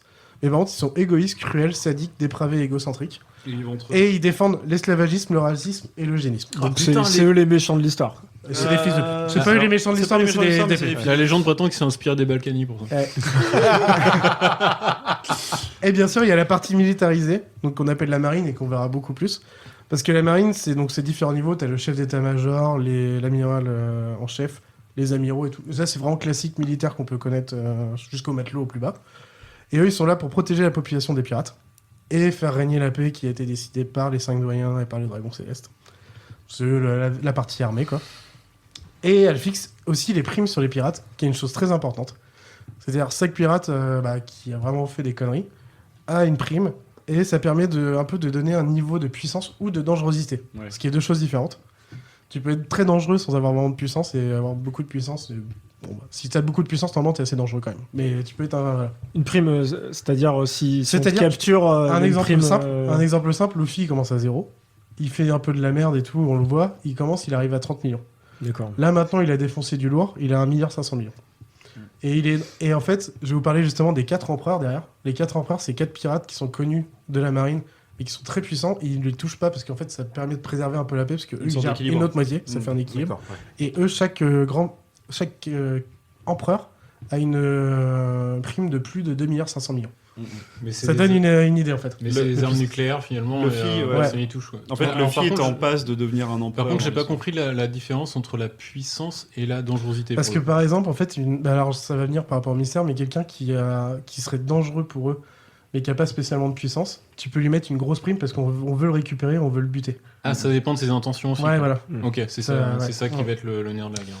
Donc il y a les 4 empereurs, je vous parlais, c'est 4 grands pirates. Eux, ils sont pas du tout volés, ils sont juste méga costauds, ils ont un putain d'équipage. Et il y a les 7 grands corsaires qui, eux, ont fait un contrat donc, avec le gouvernement mondial, mais qui sont un peu libres et tout, et qui sont surnommés les chiens du gouvernement. Et ils sont détestés et craints des autres pirates, parce qu'ils sont aussi costauds quand même, c'est pas non plus de la merde. Les Marc Véran. Arrête de dire n'importe quoi. Et sur les autres trucs, donc il y a les mystères, en fait, il y a le siècle perdu, un grand mystère dans One Piece. C'est-à-dire qu'il y a un siècle d'histoire qui a été complètement caché par le gouvernement mondial. Ah, carrément un siècle. Un siècle. C'est long, un siècle. Ah, le respect, les gars. Et en fait, toute personne faisant des recherches sur ce siècle est passible de peine de mort. Donc par exemple, quelqu'un qui fait une recherche là-dessus est dangereuse d'après le gouvernement mondial, donc peut avoir une grosse prime alors qu'elle n'est pas spécialement puissante. Ça peut être un exemple. Ok. Et en fait, cette histoire, elle est manquante, mais elle est écrite sur des poneglyphes, on appelle ça, c'est des grands blocs de pierre avec des textes des poneglyphes. C'est ça que j'ai pensé. Je voyais des poneys avec avec la carte du Prison Break sur le cul. Non, en fait, c'est des grands blocs de pierre indestructibles gravés d'un texte d'une langue antique. D'accord. Et en fait, quand tu les relis tous, ça te permet de retrouver des armes antiques qui étaient méga violentes. Ça te permet de retrouver l'île où se trouve le One Piece. Le One Piece. Ça te permet d'avoir toutes les informations sur le siècle manquant. C'est pour ça que le gouvernement mondial ne veut pas que les gens puissent les lire. Et aussi la compréhension de la volonté du dé, que je vais vous parler en 2 secondes après. Qu'est-ce que c'est ? Là, c'est très rapide. Le dé ? La volonté du dé, parce que par exemple, Monkey D. Luffy, Gold D. Roger, il y a un dé au milieu, qui est dans leur nom. Et en fait, on remarque que toutes les personnes qui ont ce dé au milieu ont un destin vraiment très fort, d'une façon ou d'une autre. On ne sait pas vraiment ce que ça veut dire, mais ils sont tous surnommés les ennemis naturels de Dieu. Peut-être que le dé, ça veut dire dream pour rêve, ça peut être danger, ça peut être destiny pour destin, on ne sait pas ce que ça veut dire. Comment ce dé pardon, tu as Peut-être pas dit. Donald. C'est Gold D. Mais oui, d'accord, ok, Okay. mais c'est tes parents qui t'appellent. C'est tes parents qui Ah ouais, qui mais justement, c'est Mais toute le une dit, famille, il y a un truc qui ressort, on ne sait pas pourquoi. Ouais, c'est cool, enfin je veux dire, moi, direct, demain je suis dans ce monde-là, j'ai un enfant, je lui colle un dé direct. Ah bah ouais, carrément. Et en fait, tous, pour ceux qui, parce qu'on en connaît qui sont morts et d'autres qui sont encore vivants, et tous ceux qui sont morts et qui avaient un D dans leur nom, le point commun qu'ils avaient, c'est le moment où ils sont morts, ils ont souri, mais avec un grand sourire, quoi. On ne sait pas pourquoi, peut-être qu'ils ont compris qu'ils allaient mourir et genre, oh bah de toute façon la vie elle est finie. Voilà. Quand tu dis on sait pas, c'est là, après 900 épisodes, tu sais toujours pas? Ah mais ça c'est les mystères justement qu'on entend. D'accord, on aura une réponse mais on sait pas encore. Okay. Oh, peut-être pas. Ouais, normalement Ichiro Oda il a prévu quand même de répondre à toutes ces... surtout ce genre de trucs. Surtout qu'il est un peu dans le caca en ce moment. Ouais. Ce qui est cool avec One Piece, c'est que même malgré le nombre de chapitres qu'il peut y avoir, il y a toujours des nouveaux fans à chaque cycle. Et il y a une variété d'histoires et d'ambiance selon les îles où ils débarquent et autres, et c'est vraiment super intéressant. Il y a une thématique qui est très lourde, en plus de la partie combat. Donc je l'avais dit, esclavagisme, racisme, écologie, la mort. Du coup, c'est ce qui en fait aussi un animé qui est pour enfants, adolescents et aussi pour adultes. Mais par contre, c'est bourré de préparation paiement. Alors, pour ceux qui savent pas ce que c'est une préparation de paiement, c'est-à-dire tu mets une info, par exemple dans un film au début, une image, et à la fin ça revient et ça te donne une information qui était importante en fait. Des choses comme ça, ou un personnage que tu as vu vite fait, et en fait t'apprends qu'en fait c'était lui qui avait fait toutes les conneries. Il est pas venu... Ouais. Il y a rien qui est laissé au hasard. Les préparations paiement à One Piece, t'as vu un personnage à l'épisode 100, il revient à l'épisode 500. Je suis en train de regarder une série. Pour ceux qui regardent du Cinoche, c'est le futur Chekhov finalement. Quoi. Ouais, carrément. Ah oui, c'est ça.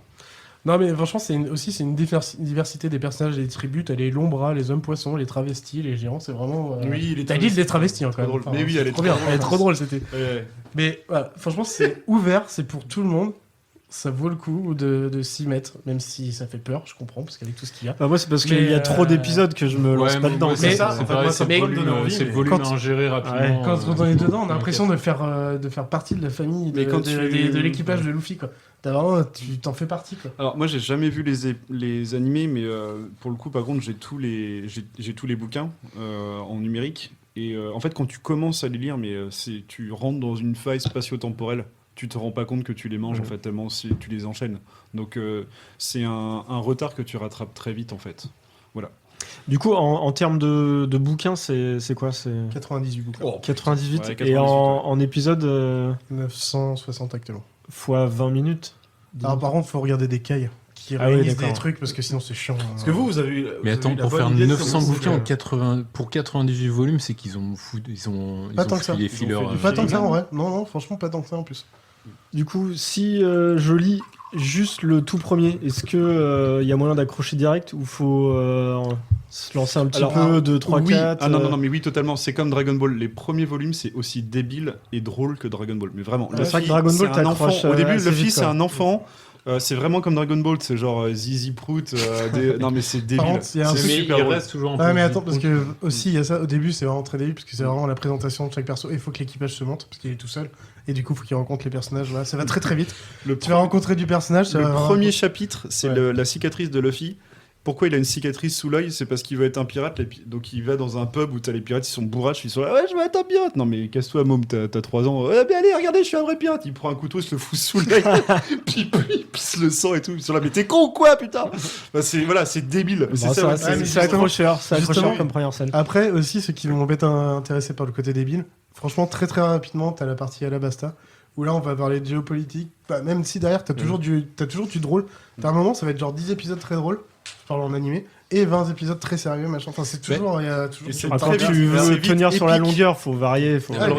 Les arcs sont très différents, et c'est très vite épique en fait. J'ai quand même une vraie question sur l'aspect pirate, parce que du coup les mecs vont jamais vraiment piller, en fait ils sont toujours un peu... Ah si, par contre ils sont toujours à la recherche de thunes et de... Parce que pour moi c'est plutôt les pirates contre le gouvernement, donc plutôt pour moi ce serait plus des anarchistes que des pirates quoi, pour le coup. Pirates, tu vois c'est un peu ton petit Corto Maltese Luffy, parce qu'en gros il a pas d'intérêt. Non, mais il a pas d'intérêt politique, mais parce que ses combats l'emmènent dedans, il va défoncer de la marine. Mais à l'origine, il a pas prévu de défoncer la marine, il a prévu de s'arrêter dans un endroit, d'avoir une aventure, récupérer de la thune et se barrer. C'est ça, en gros, vraiment c'est ça. Après, il lui arrive des trucs qui... L'histoire fait qu'il se passe des choses, donc, mais... Il sauve des gens, il a pas de thune et il crève la dalle. Mais... Voilà, c'est ça. Parce qu'il va toujours un peu se foirer, quoi. C'est ça. Ok, je crois qu'on pourra en parler encore des heures de One Piece. Normalement, on pourrait faire 2 heures. On pourrait faire 2 heures dessus, parce que moi j'ai chialé 3-4 000 fois. Mais...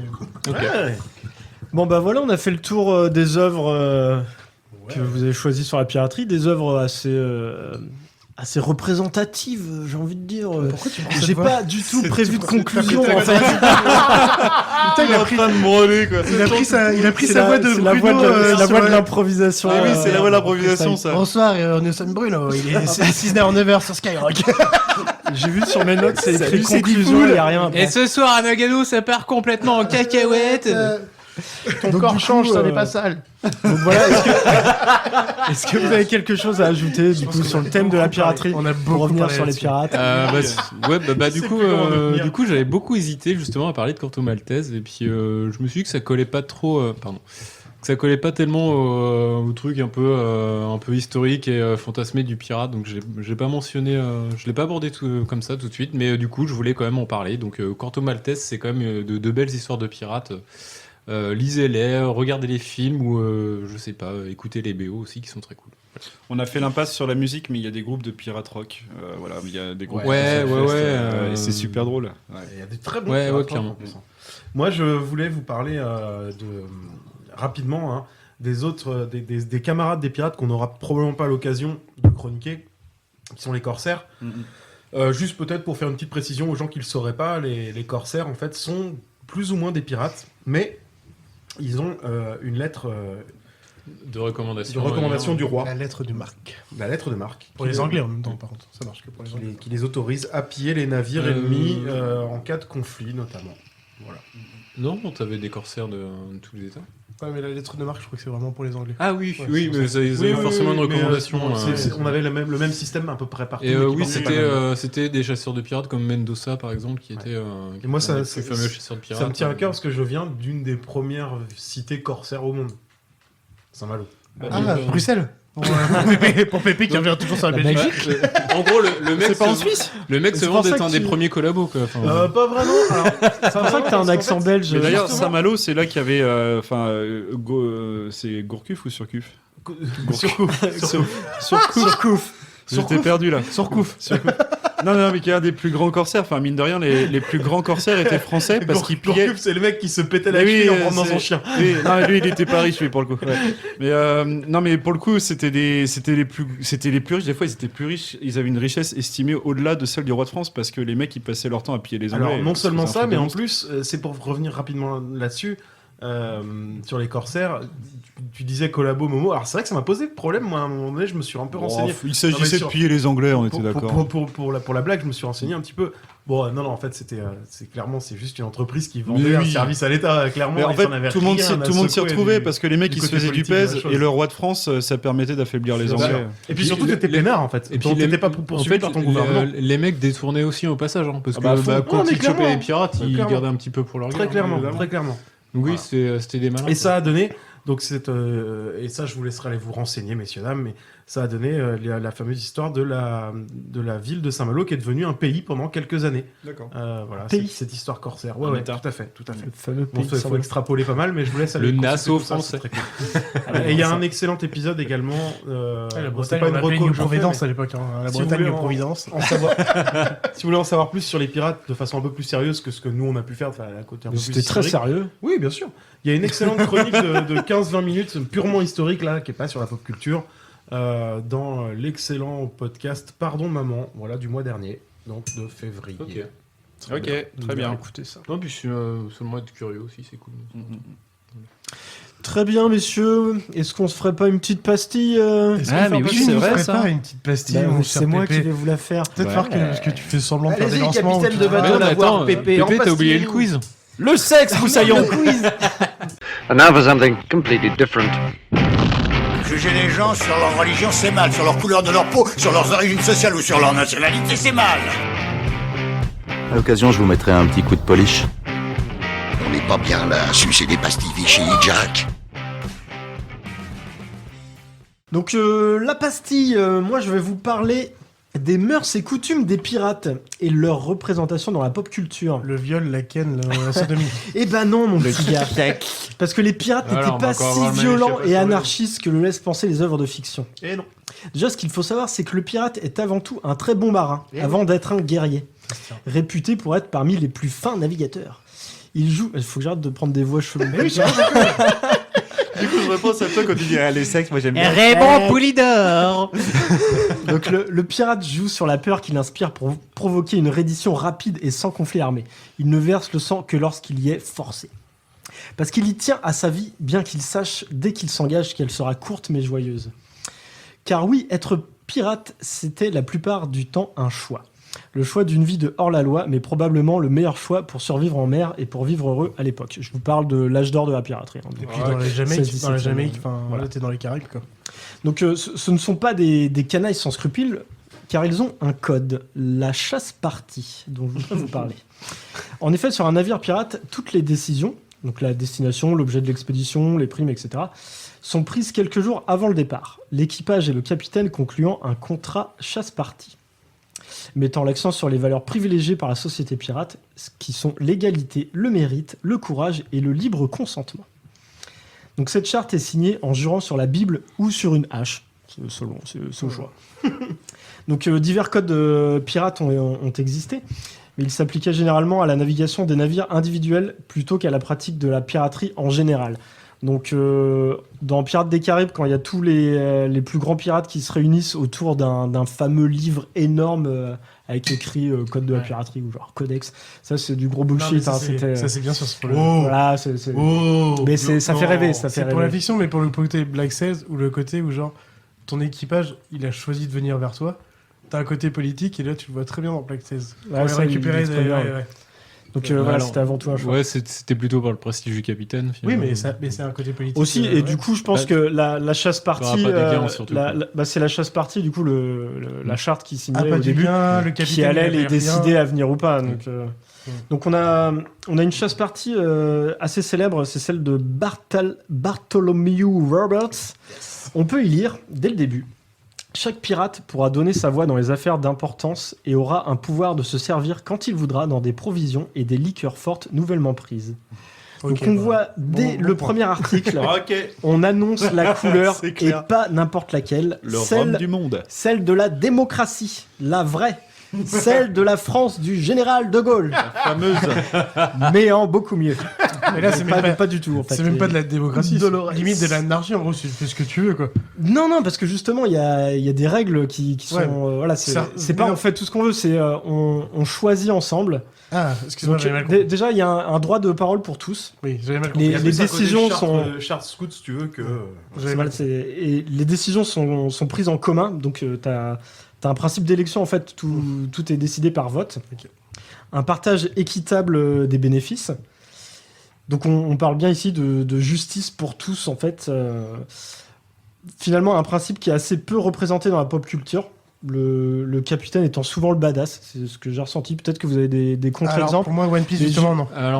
Justement, j'ai pas cet exemple de One Piece. Luffy, il est bête. Mais par contre, les intelligents, tu vois, la navigatrice, c'est eux qui gèrent des vraies décisions. C'est pas Luffy. Hein. Pareil dans les du coup, tu vois, One Piece serait peut-être plus représentatif de la vraie piraterie que moi, tous les films que j'ai pu voir gamin, c'était juste des truands. Plaisir. Quand l'île au trésor, le capitaine n'est pas spécialement badass. Non, ouais, pareil dans le déchronologue, c'est le Bosco finalement, ce qu'ils appellent le Bosco, c'est le second du capitaine qui va avoir le plus d'influence. Et bah du coup, c'est bien représenté dans la pop culture. T'as juste pas regardé le truc. Non, mais je voulais pas faire toutes les références, mais justement, c'est cool. Non, si tu t'arrêtes à Hook, par contre, effectivement, Mouche est une larve, tout son équipage c'est des larves, et lui, c'est le. Ouais. Donc voilà, dans la chasse-partie, ça va aussi au-delà des valeurs précédemment citées. Donc les pirates prennent soin d'eux, car ils ont une couverture sociale, ils ont des indemnités en cas d'accident du travail, des adaptations au handicap. Par exemple, on peut lire toujours dans la charte de Bartholomew, je vais pas réussir à... Bartholomew. On va l'appeler Bart. Donc, par exemple, on peut lire « Celui qui aura perdu ses 2 jambes recevra 1500 écus ou 15 esclaves au choix de l'estropié, en cas qu'il y ait assez d'esclaves. » Est-ce qu'on peut faire 50-50 ? Genre 7 esclaves ennemis et 7... Après, tu peux toujours discuter avec l'équipage. Tu peux dire, moi je prends 7 esclaves et puis la thune. C'est con, pour récupérer ses 2 jambes, il a besoin que d'un esclave, quoi. Non, 2 quand même. Oh, il en faut bien 15. Hein. Ouais. Bien 15. Par contre, si t'as perdu tes 2 bras, t'en as 18 esclaves. Allez. Et oui. Bon voilà, sinon il y a aussi des périodes de chômage, ça c'est assez surprenant. Au calme de la saison chaude où ils ne naviguaient pas, ils pouvaient se la couler douce. L'emmerdement, si tu veux, c'est avec leur principe de chômage et de sécurité sociale, c'est les renouvellements de cartes vitales. Ça, déjà, chiant. et puis le trou dans la sécu, quoi, le bordel. Trou dans la sécu, et puis alors pareil, quand il faut aller à son rendez-vous Je pour pense qu'il l'emploi, voulait plus reboucher le trou dans la coque que le trou dans la sécu pour le coup. T'imagines monsieur Pépé, vous avez rendez-vous à 9h pour l'emploi de Nantes Mais ils s'arrangeaient sur leur bateau. Non, parce que votre boulot est intérim sur un navire pirate, c'est quand même pas viable. Hein. On leur payait un coup de rhum jamaïcain, ils se barraient en courant, les mecs. Elle va être longue. Hein. Comment je reviens sur... Mais voilà, mais de toute façon, tout était écrit dans la chasse partie, donc pas d'inquiétude, tout se passait bien. Voilà. Il n'y avait pas de manifestation. Quoique, il pouvait y avoir des mutineries sur les bateaux, mais... Si la chasse partie était bien établie, il n'y avait pas de raison que ça parte en couille. Mais tout n'était pas décrit dans ce fameux code du pirate. Donc certains droits que nous avons, nous, aujourd'hui, mis du temps à obtenir, eh bien, eux, les pirates, se les accordent bien volontiers. Ils avaient des droits égaux, quelle que soit leur couleur. Les femmes étaient autorisées. Après, ça dépend du capitaine et de l'époque, mais... On a de nombreux exemples où les femmes étaient autorisées. Ça, c'est aussi femmes autorisées, c'est sur le tard. Oui, non, mais c'est vrai, j'avais vérifié. Sur le tard. Sur le tard, mais c'est sur le tard. C'était possible. Et du coup, ça, alors ces deux aspects, c'est quelque chose pour le coup, qui sont assez bien représentés dans les œuvres de fiction moderne. Donc, notamment dans Black Sails, Pirates des Caraïbes, ou même dans les jeux vidéo Assassin's Creed. En Pirates des Caraïbes, par contre, pas vrai. Oh, si, quand même. T'as juste la meuf, c'était la Bourge. Sinon, quand ils arrivent sur Tortuga, c'est des putes. Et t'as une pirate. Hein. Donc, non, dans Pirates des Caraïbes. Si, t'as une chef des pirates. Ouais, dans le numéro 4, oui, avec. T'as quelques exemples. Black Sails, c'est vraiment pour coller. Du coup, ils ont repris des personnages qui. Par contre, dans Black Sails, je sais pas si c'est Annie Bonny ou je sais plus comment ça s'appelle. Par contre, Anne Bonny. Anne Bonny, mais elle gère un moment Nassau et tout machin, c'est la patronne. Donc, oui, par contre, là, on est plus sur le délire. Mais Anne Bonny, attention. Sur le bateau, c'était un homme. Ah oui, il y en a une qui se déguisait, c'était elle. Oui, mais il y en a, enfin j'avais regardé un petit peu, il y en a du coup justement avant de buter leur ennemi, alors montrer un sein quoi. Alors tu viens de te faire battre par un mec quoi. Et le buter puis elle se barrer en recouvrant leur sein quoi. Donc je trouve ça trop cool. Je sais pas si c'est vrai ou si c'est de la légende tout ça, mais en tout cas c'est très bon. J'ai essayé de trouver des sources historiques, alors peut-être que j'ai mal cherché, hein, mais effectivement il y avait des femmes pirates qui se camouflaient en hommes et qui justement montraient leur sein avant d'abattre leurs ennemis. On appelle ça une Jackson pour un Showtime. On appelle ça une Jackson Richardson. Une Jackson de Showtime. Ça part trop en couille. Jeannette. Alors par contre, il y a un droit qui s'était accordé qui bizarrement est beaucoup moins visible dans les œuvres de fiction et c'est bien dommage. C'est le mariage gay. Tout simplement, oui, il y avait aucun problème à avoir des relations homosexuelles sur les bateaux. C'était plutôt pratique. Et c'était plutôt pratique. Oui, les femmes étaient admises, mais il n'y en avait pas tant que ça non plus. Oui, et comment ça s'appelait ce mariage gay entre pirates là ? Il y avait un terme pour ce truc-là. J'ai pas le nom. Du coup, je vous ai parlé de Levasseur tout à l'heure, et du coup, c'est justement ce gouvernement-là a apporté beaucoup de prostituées d'Europe pour justement remédier à ce problème-là de mariage homosexuel entre pirates. Que lui considérait comme un problème. Mais du coup, il a fait de l'implantation massive de prostituées pour remédier au mariage homosexuel entre pirates. Et lui, c'est rat comme mollusque, hein, c'est ça. C'est spécial, ok. Connard. D'accord. Alors du coup, voilà, tout ça, c'est des pratiques qui, à l'époque, étaient impensables sur Terre à l'époque. D'où l'objectif d'y remédier pour certains. Mais comment ils me regardent en plus en disant ça? Parce que c'est bon quoi, je fais le porte-parole d'un connard de l'époque. Enculé. À chacun ses héros. En tout cas, c'était pas non plus la bamboche toute la journée. Il faut quand même garder une certaine discipline sur un bateau. Du coup, les jeux d'argent interdits, couvre-feu à 20h. Mais autorisation d'aller picoler sur le pont dans le noir, ça c'est... Ça j'aime bien ça. C'est un peu le balcon de Momo en fait, le pont du bateau. Tu peux aller picoler dans le noir la nuit. Là il y a le droit ça. Alors, si t'as le mal de mer, c'est pas forcément à cause du balcon. En même temps par contre ça marche, devant un vieil horizon très plat, c'est pas... Faut savoir que Mollusque a un vieux parking un peu abandonné, on va dire, en face. Eh ben, Un peu glauque. Parfois, on entend les pirates en face, et puis, les corsaires qui arrivent avec leur gyrophare. Les pirates du bitume avec leur caddie. Ça se castagne un petit peu. Les corsaires qui Bah, écoutent ça du se joule, castagne, j'étais non, pas mais, prêt, quoi. mais ouais, t'as les flics qui arrivent. Parce que sur un bateau, si ça chauffait entre deux marins, les règlements de compte se faisaient sur terre. Et valait mieux pas trop jouer au con. Car qui aime bien Il châtie fallait faire bien. le cake quand t'étais vraiment en haute mer, quoi. Il y avait de grosses punitions en cas de manquement à la discipline stipulée ou non dans la chasse-partie. Donc du coup, je vais vous évoquer quelques supplices de l'époque, que je trouve assez rigolo. Se faire retirer. Enfin, les- j'aimerais pas qu'on me le fasse. Mais... Se faire couper les couilles. Se Oh, faire envoyer un- possible, Ouais, peut-être. Alors, il y en a plus ou moins. Je pense que vous les connaissez tous finalement dans certaines œuvres, etc. J'ai commencé par le supplice de la planche, tout simplement. Un classique avec de nombreuses références culturelles. Il regardait une femme plate. Et pourtant, peu de cas réels prouvés. Donc, on est attaché, bâillonné, ligoté. Le condamné avance sur une planche jusqu'à tomber dans l'eau. Oh, dur. Donc ça, c'est un exemple qu'on retrouve Ouais, dans c'est toujours- Peter Pan déjà. Oui, tout on simplement. l'a. Ouais. Dans Hook, J'avoue que j'ai eu la flemme d'en chercher d'autres parce que pour moi c'est quelque chose qui est assez ancré dans l'imaginaire collectif. en en fait, Pirates des Caraïbes, tu le l'as par fait- exemple. ouais, voilà. Mhm. C'est voilà, le gars qui est sur une planche qui avance Et, jusqu'à tomber. il y a- et en il y a- général, il y a des requins autour. Ouais, bon. Forcément, il y a Il des y a requins. aucun. Mais c'est quoi le. Enfin, il y a aucun moyen de s'en sortir en fait. Ah non, le but c'est que tu Bah, passes. autant y aller franchement. Là, c'est une condamnation à mort en fait. Oui, mais autant y aller franchement plutôt que de retarder les Bah ouais, mais tu te dis toujours que T'as tu envie peux de mourir, t'en sortir. Sinon, on a le supplice de la cale. Alors là, c'est pas mal. Il y a 3 versions. T'as la cale mouillée, donc ce qu'on appelle la cale ordinaire. Donc du haut de la grande vergue, tout en haut, on balance le condamné dans l'eau. Donc du coup, ça fait un peu mal parce que c'est assez haut. C'est haut. Sinon, il y a pire. Il y a la cale sèche.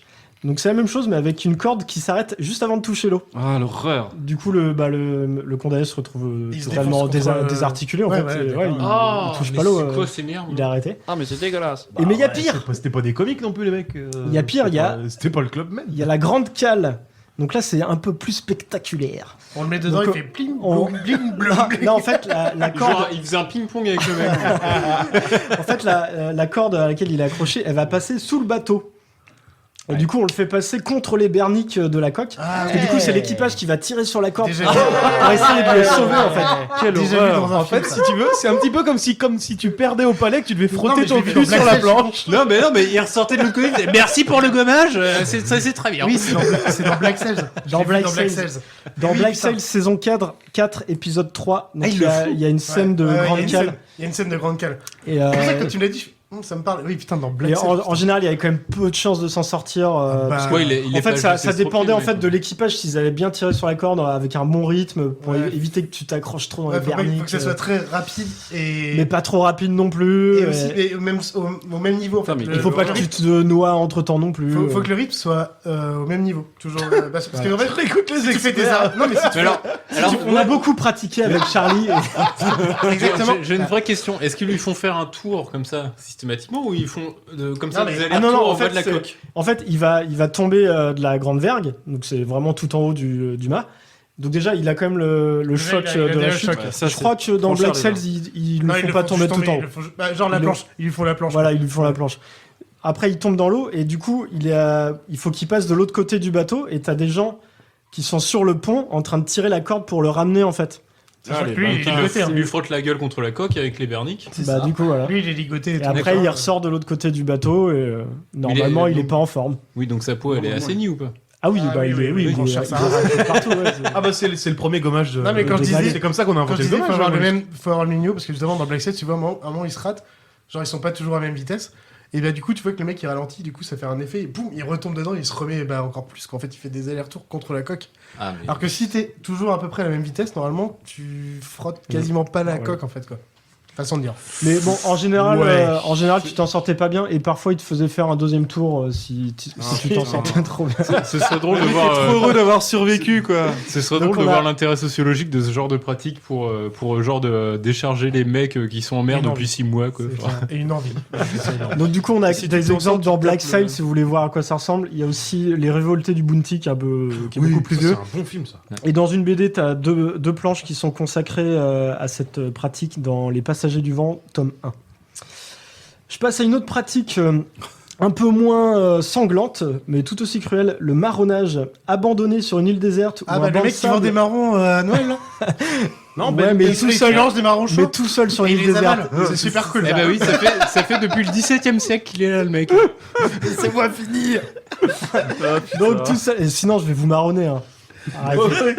Très bien, Timor. Abandonné sur une île déserte ou un banc de sable, sans eau ni nourriture, avec son seul pistolet, de la poudre et des balles. Pirate des Caraïbes. Pour qu'il puisse Voilà, se suicider si jamais il en... Ah oui, mais Et exactement, bah voilà, il y a Les deux, hein. donc dans l'île au trésor Ben Gunn du coup qui raconte qu'il a été marronné par Flint. Ouais, Et 1885, vas-y. dans Pirates des Caraïbes, Pirates des Jack Caraïbes, Sparrow est quand même les marronné Caraïbes, c'est deux beaucoup fois. plus- c'est largement avant 1885 les Caraïbes. 772, monsieur. On va jamais en finir. Jamais. Allez, il en reste plus beaucoup. Ok. Sinon, tout simplement, il y avait les humiliations des capitaines de bateaux capturés. En effet, lors des captures de bateaux, on demandait à l'équipage ce qu'il pensait de son capitaine. Et si l'équipage n'était pas trop satisfait de son capitaine, dans ce cas, on le punissait. On l'humiliait, voire on l'exécutait tout simplement. La bite au cirage. Alors, ils aimaient bien le battre, le faire danser en tirant autour de ses pieds, en lui piquant les fesses avec un sabre. Peut-être que ce serait de là que vient la légende du supplice de la planche, finalement. Ouais. Donc, un dernier, c'est pas un supplice, c'est plus un outil qui était assez régulièrement utilisé, c'est le chat à 9 queues. C'est un fouet composé de cordes ou de lanières de cuir dont chaque extrémité mobile se termine par un nœud, parfois doté d'une griffe en métal. C'est égyptien ça à l'origine. Le marin qui allait être fouetté devait lui-même faire les nœuds. Un chat à 9 queues par ne contre, servait c'est pas qu'une seule fois car les cordes ensanglantées transmettaient des infections. Donc faut pas déconner quand même. Ouais. Par contre, la Parce base qu'après la sécu, tout ça. du truc à bien 9 belle je croyais que époque. c'était égyptien pour moi. Je le pensais truc, à la silice. le fouet, Bah peut-être que ça remonte. mais après, ils ont peut-être retiré ils ont le truc, peut-être c'est- chopé enfin, l'idée, c'est hein. sûr. Donc voilà, C'est il y, pas mal, a, ça. il y a de nombreuses traces de l'existence de la chasse-partie et des pratiques que je vous ai décrites. Mais ça ne signifie pas que c'était systématique non plus.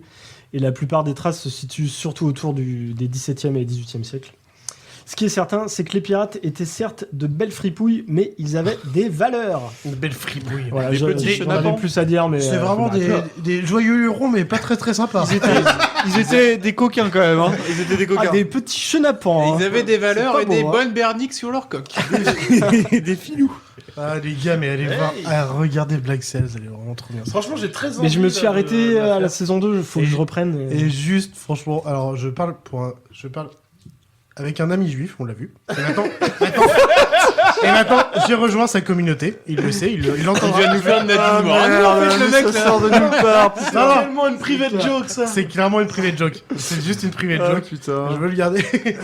Juste, tu m'enverras juste ça, ce point-là. Fais gaffe que ça ressemble pas à une Nadine Morano. Ah. Vraiment. Donc, avec mon ami juif de Saint-Nazaire, dont j'ai rejoint la communauté il y a maintenant 3-4 ans, le nombre de fois on s'est réécouté juste le générique déjà de Ah, mais base, le générique. 1000 fois. Ah, par contre, il est 1000 fois. mythique, ça. Et bah, après, bon, la série est super bien en plus, donc à fond. Et en plus, quand t'aimes l'île au trésor, c'est vraiment trop cool Ah non, mais d'avoir c'est- une fiction c'est qui sûr et raconte certain le que début. je me le faire. Charlie, est-ce que ce serait pas ta Et recommandation bah, même pas en fait, parce que c'est juste. Le mec ne comprend pas la perche. Et bah, est-ce que t'aurais pas une autre recommandation? Et bah, en fait, depuis peu. Ah putain. Wow, quelqu'un est mort. C'est bon, c'est bon. T'inquiète Vas-y, pas. vas-y. Eh, j'en vais- Et bah, en fait, depuis peu, j'ai beaucoup regardé One Piece du coup, parce que pour me réenseigner, parce que j'avoue que One Piece, je regarde tout le temps, donc voilà. Mais je me suis rematé par hasard sur Netflix Inception. Et du coup, franchement, j'adore ce film. Alors déjà, J'ai envie de le revoir. Hein, Christopher Nolan, je suis méga fan, donc sur Netflix, il est présent. Et putain, par contre, j'ai eu un bug, j'ai fait putain, en fait, il a pris exactement les mêmes acteurs qu'il avait pour le 3e Batman avec Bane. Oui. Parce que t'as vraiment Hardy, Ah oui. t'as Cotillard, t'as Joseph Gordon-Levitt. Et en fait, tu ils m'ont as juste. toujours T'as que les- DiCaprio et Ellen Page qui sont pas là, mais tous les autres, t'as même Fred, je me rappelle plus jamais de Alfred. Ouais. Celui Ah qui oui. joue l'acteur Alfred, il est là. Tu fais, putain, il y a tout le monde. Tu fais, au bout d'un moment, ça fait quand même beaucoup d'acteurs qui étaient dans un film et qui sont dans l'autre, mais Ouais. ce film il est trop bien. Mais il est comme tous les En tout- Nolan, il a 20 minutes de trop. Non, Non. tu dis Un n'importe jour, on quoi. aura ce débat. Ouais, bah, Non, non, si non, tu on veux. l'aura jamais. Non, 2h30 de trop. Tiens, est-ce que t'as une petite moins dur que reco, toi. Pedro? Juste film trop bien, très beau et à voir et voilà, c'est cool. J'ai une double reco. Putain. Ouais, mais non, mais rapide. Je vais d'abord vous recommander, si vous voulez être à la page dans quelques années, si vous voulez être précurseur, si vous voulez vous retourner vers vos potes en disant Attends, mais tu connais pas ça? Bien sûr que je connais. Attends, regarde, j'ai leur album. Tu parles comme Je ça, vous tu connais conseille pas d'aller écouter de toute urgence le premier album après 4-5 ans à sortir régulièrement des EP et des 2 titres. Premier album de Gohan Dogs, qui est un groupe britannique. Voilà, dont je connais très bien le batteur puisqu'il est marié à ma cousine. Mais c'est un groupe vraiment qui fait de la très non, c'est pas ACDC, mec. Pas encore. Mais non, mais les mecs ils en vivent pas encore, hein. Même si c'est des musiciens pro à côté, ils vivent pas encore de leur musique, mais ça ne saurait tarder. Ils ont une jolie tournée de prévue là en Grande-Bretagne pendant toute l'année, et leur premier album qui s'appelle Call Your Mom est dispo sur toutes les plateformes et est vraiment très très bon pour les gens qui aiment bien le style un petit peu de rock mancunéen, un peu années 80, un petit peu Bristol, un petit peu de métronomie. Voilà, vous mixez un petit peu tout ça et vous avez un truc qui tient la route. Et ma deuxième reco est là pour un groupe un peu plus connu. J'étais passé un petit peu à côté du dernier album des Strokes. Et pourtant, je suis très fan des Strokes. Mais j'étais passé à côté un peu de... J'étais passé, et puis ils feront plus rien. Ils font plus rien en plus. J'étais passé à côté un petit peu du dernier album des Strokes. Voilà, qui est très très très bon et qui s'appelle The New Abnormal. Je vous recommande At the Door, le 6e morceau de l'album. The Door, c'est un autre groupe de musique, hein, c'est pas la même chose. C'est The Doors. Ouais. C'est un duo, merci, avec les Doors. Merci Pedro. Ah, Pépé, j'ai envie de te dire en plein milieu. Une petite reco. Du coup, moi, je vais vous conseiller la bande dessinée, la série de bande dessinée Long John Silver, du coup, qui est sur 4 épisodes, je crois. Tout simplement, c'est la suite. Qu'est-ce qu'il est advenu de Long John Silver après le trésor, et c'est vraiment cool. Allez-y. Et il est devenu dessinateur de pyjama pour Lucky Luke, non? Ne spoil pas. Momo. Oui, du coup, il y a Anderson .Paak et Bruno Mars qui ont sorti un album récemment. Merde, putain, je pensais que t'allais faire la gueule. Est-ce que Anderson .Paak, c'est le fils de Tupac? J'étais persuadé que c'était ta reco, du coup, je vais te faire chier. Non. Non, du coup, en fait, c'est pas ma vraie reco, mais... Il m'a demandé de passer avant toi, exprès. Non, du coup, oui, il y a Anderson .Paak et Bruno Mars qui sortent un groupe commun qui s'appelle Silk Sonic. Donc ils ont que 2 morceaux pour le moment, mais ça déchire, c'est juste trop bien. Ils sont passés aux Grammy Awards, ils ont un clip qui déchire. Donc trop cool. C'est de quoi? la funk, C'est de l'électropop? Non, c'est de la funk très moderne.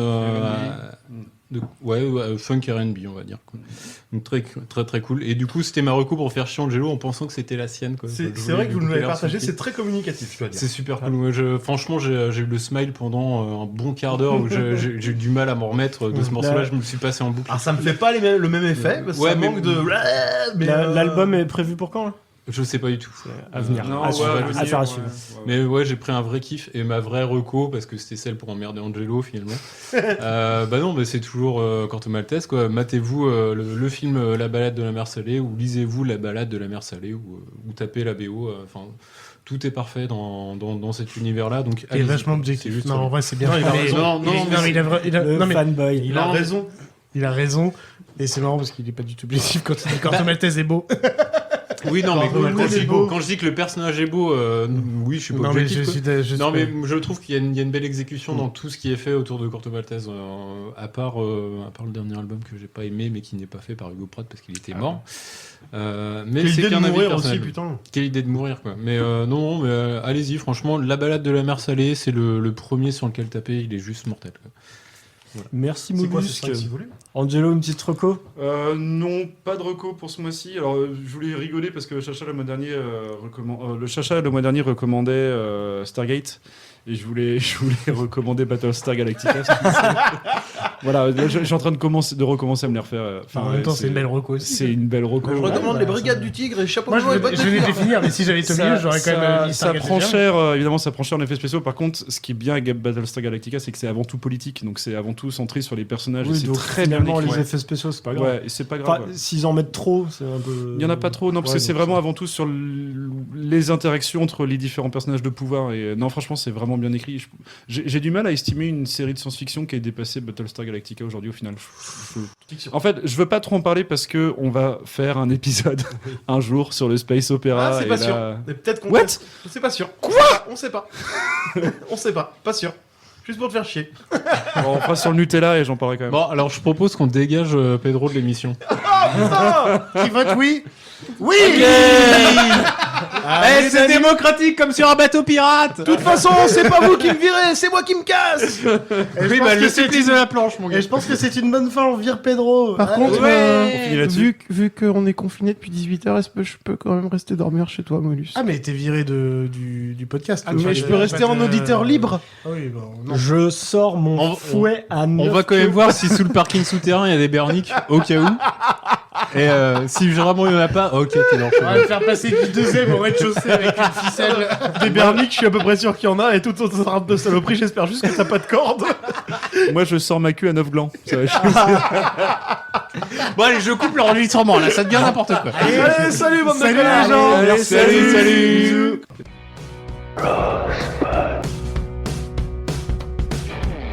Corben, mon ange, qu'est-ce que tu m'as fait là? C'était naze! Y'avait rien, aucune pêche, aucune énergie, rien du tout. Je suis censé animer une émission. Il faut que ça pop. Alors demain, quoi qu'on fasse, surtout je t'en supplie, essaie d'avoir plus de 2 mots de vocabulaire. Allô? Y'a personne au bout du fil? Faut réfléchir, McFly. Faut réfléchir.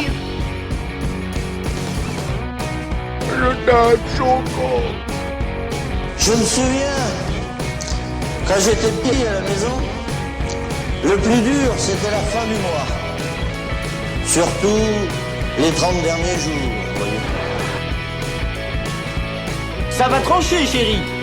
Mais non, qu'est-ce que tu fais? Il faut dire ça va couper, chérie, pas ça va trancher.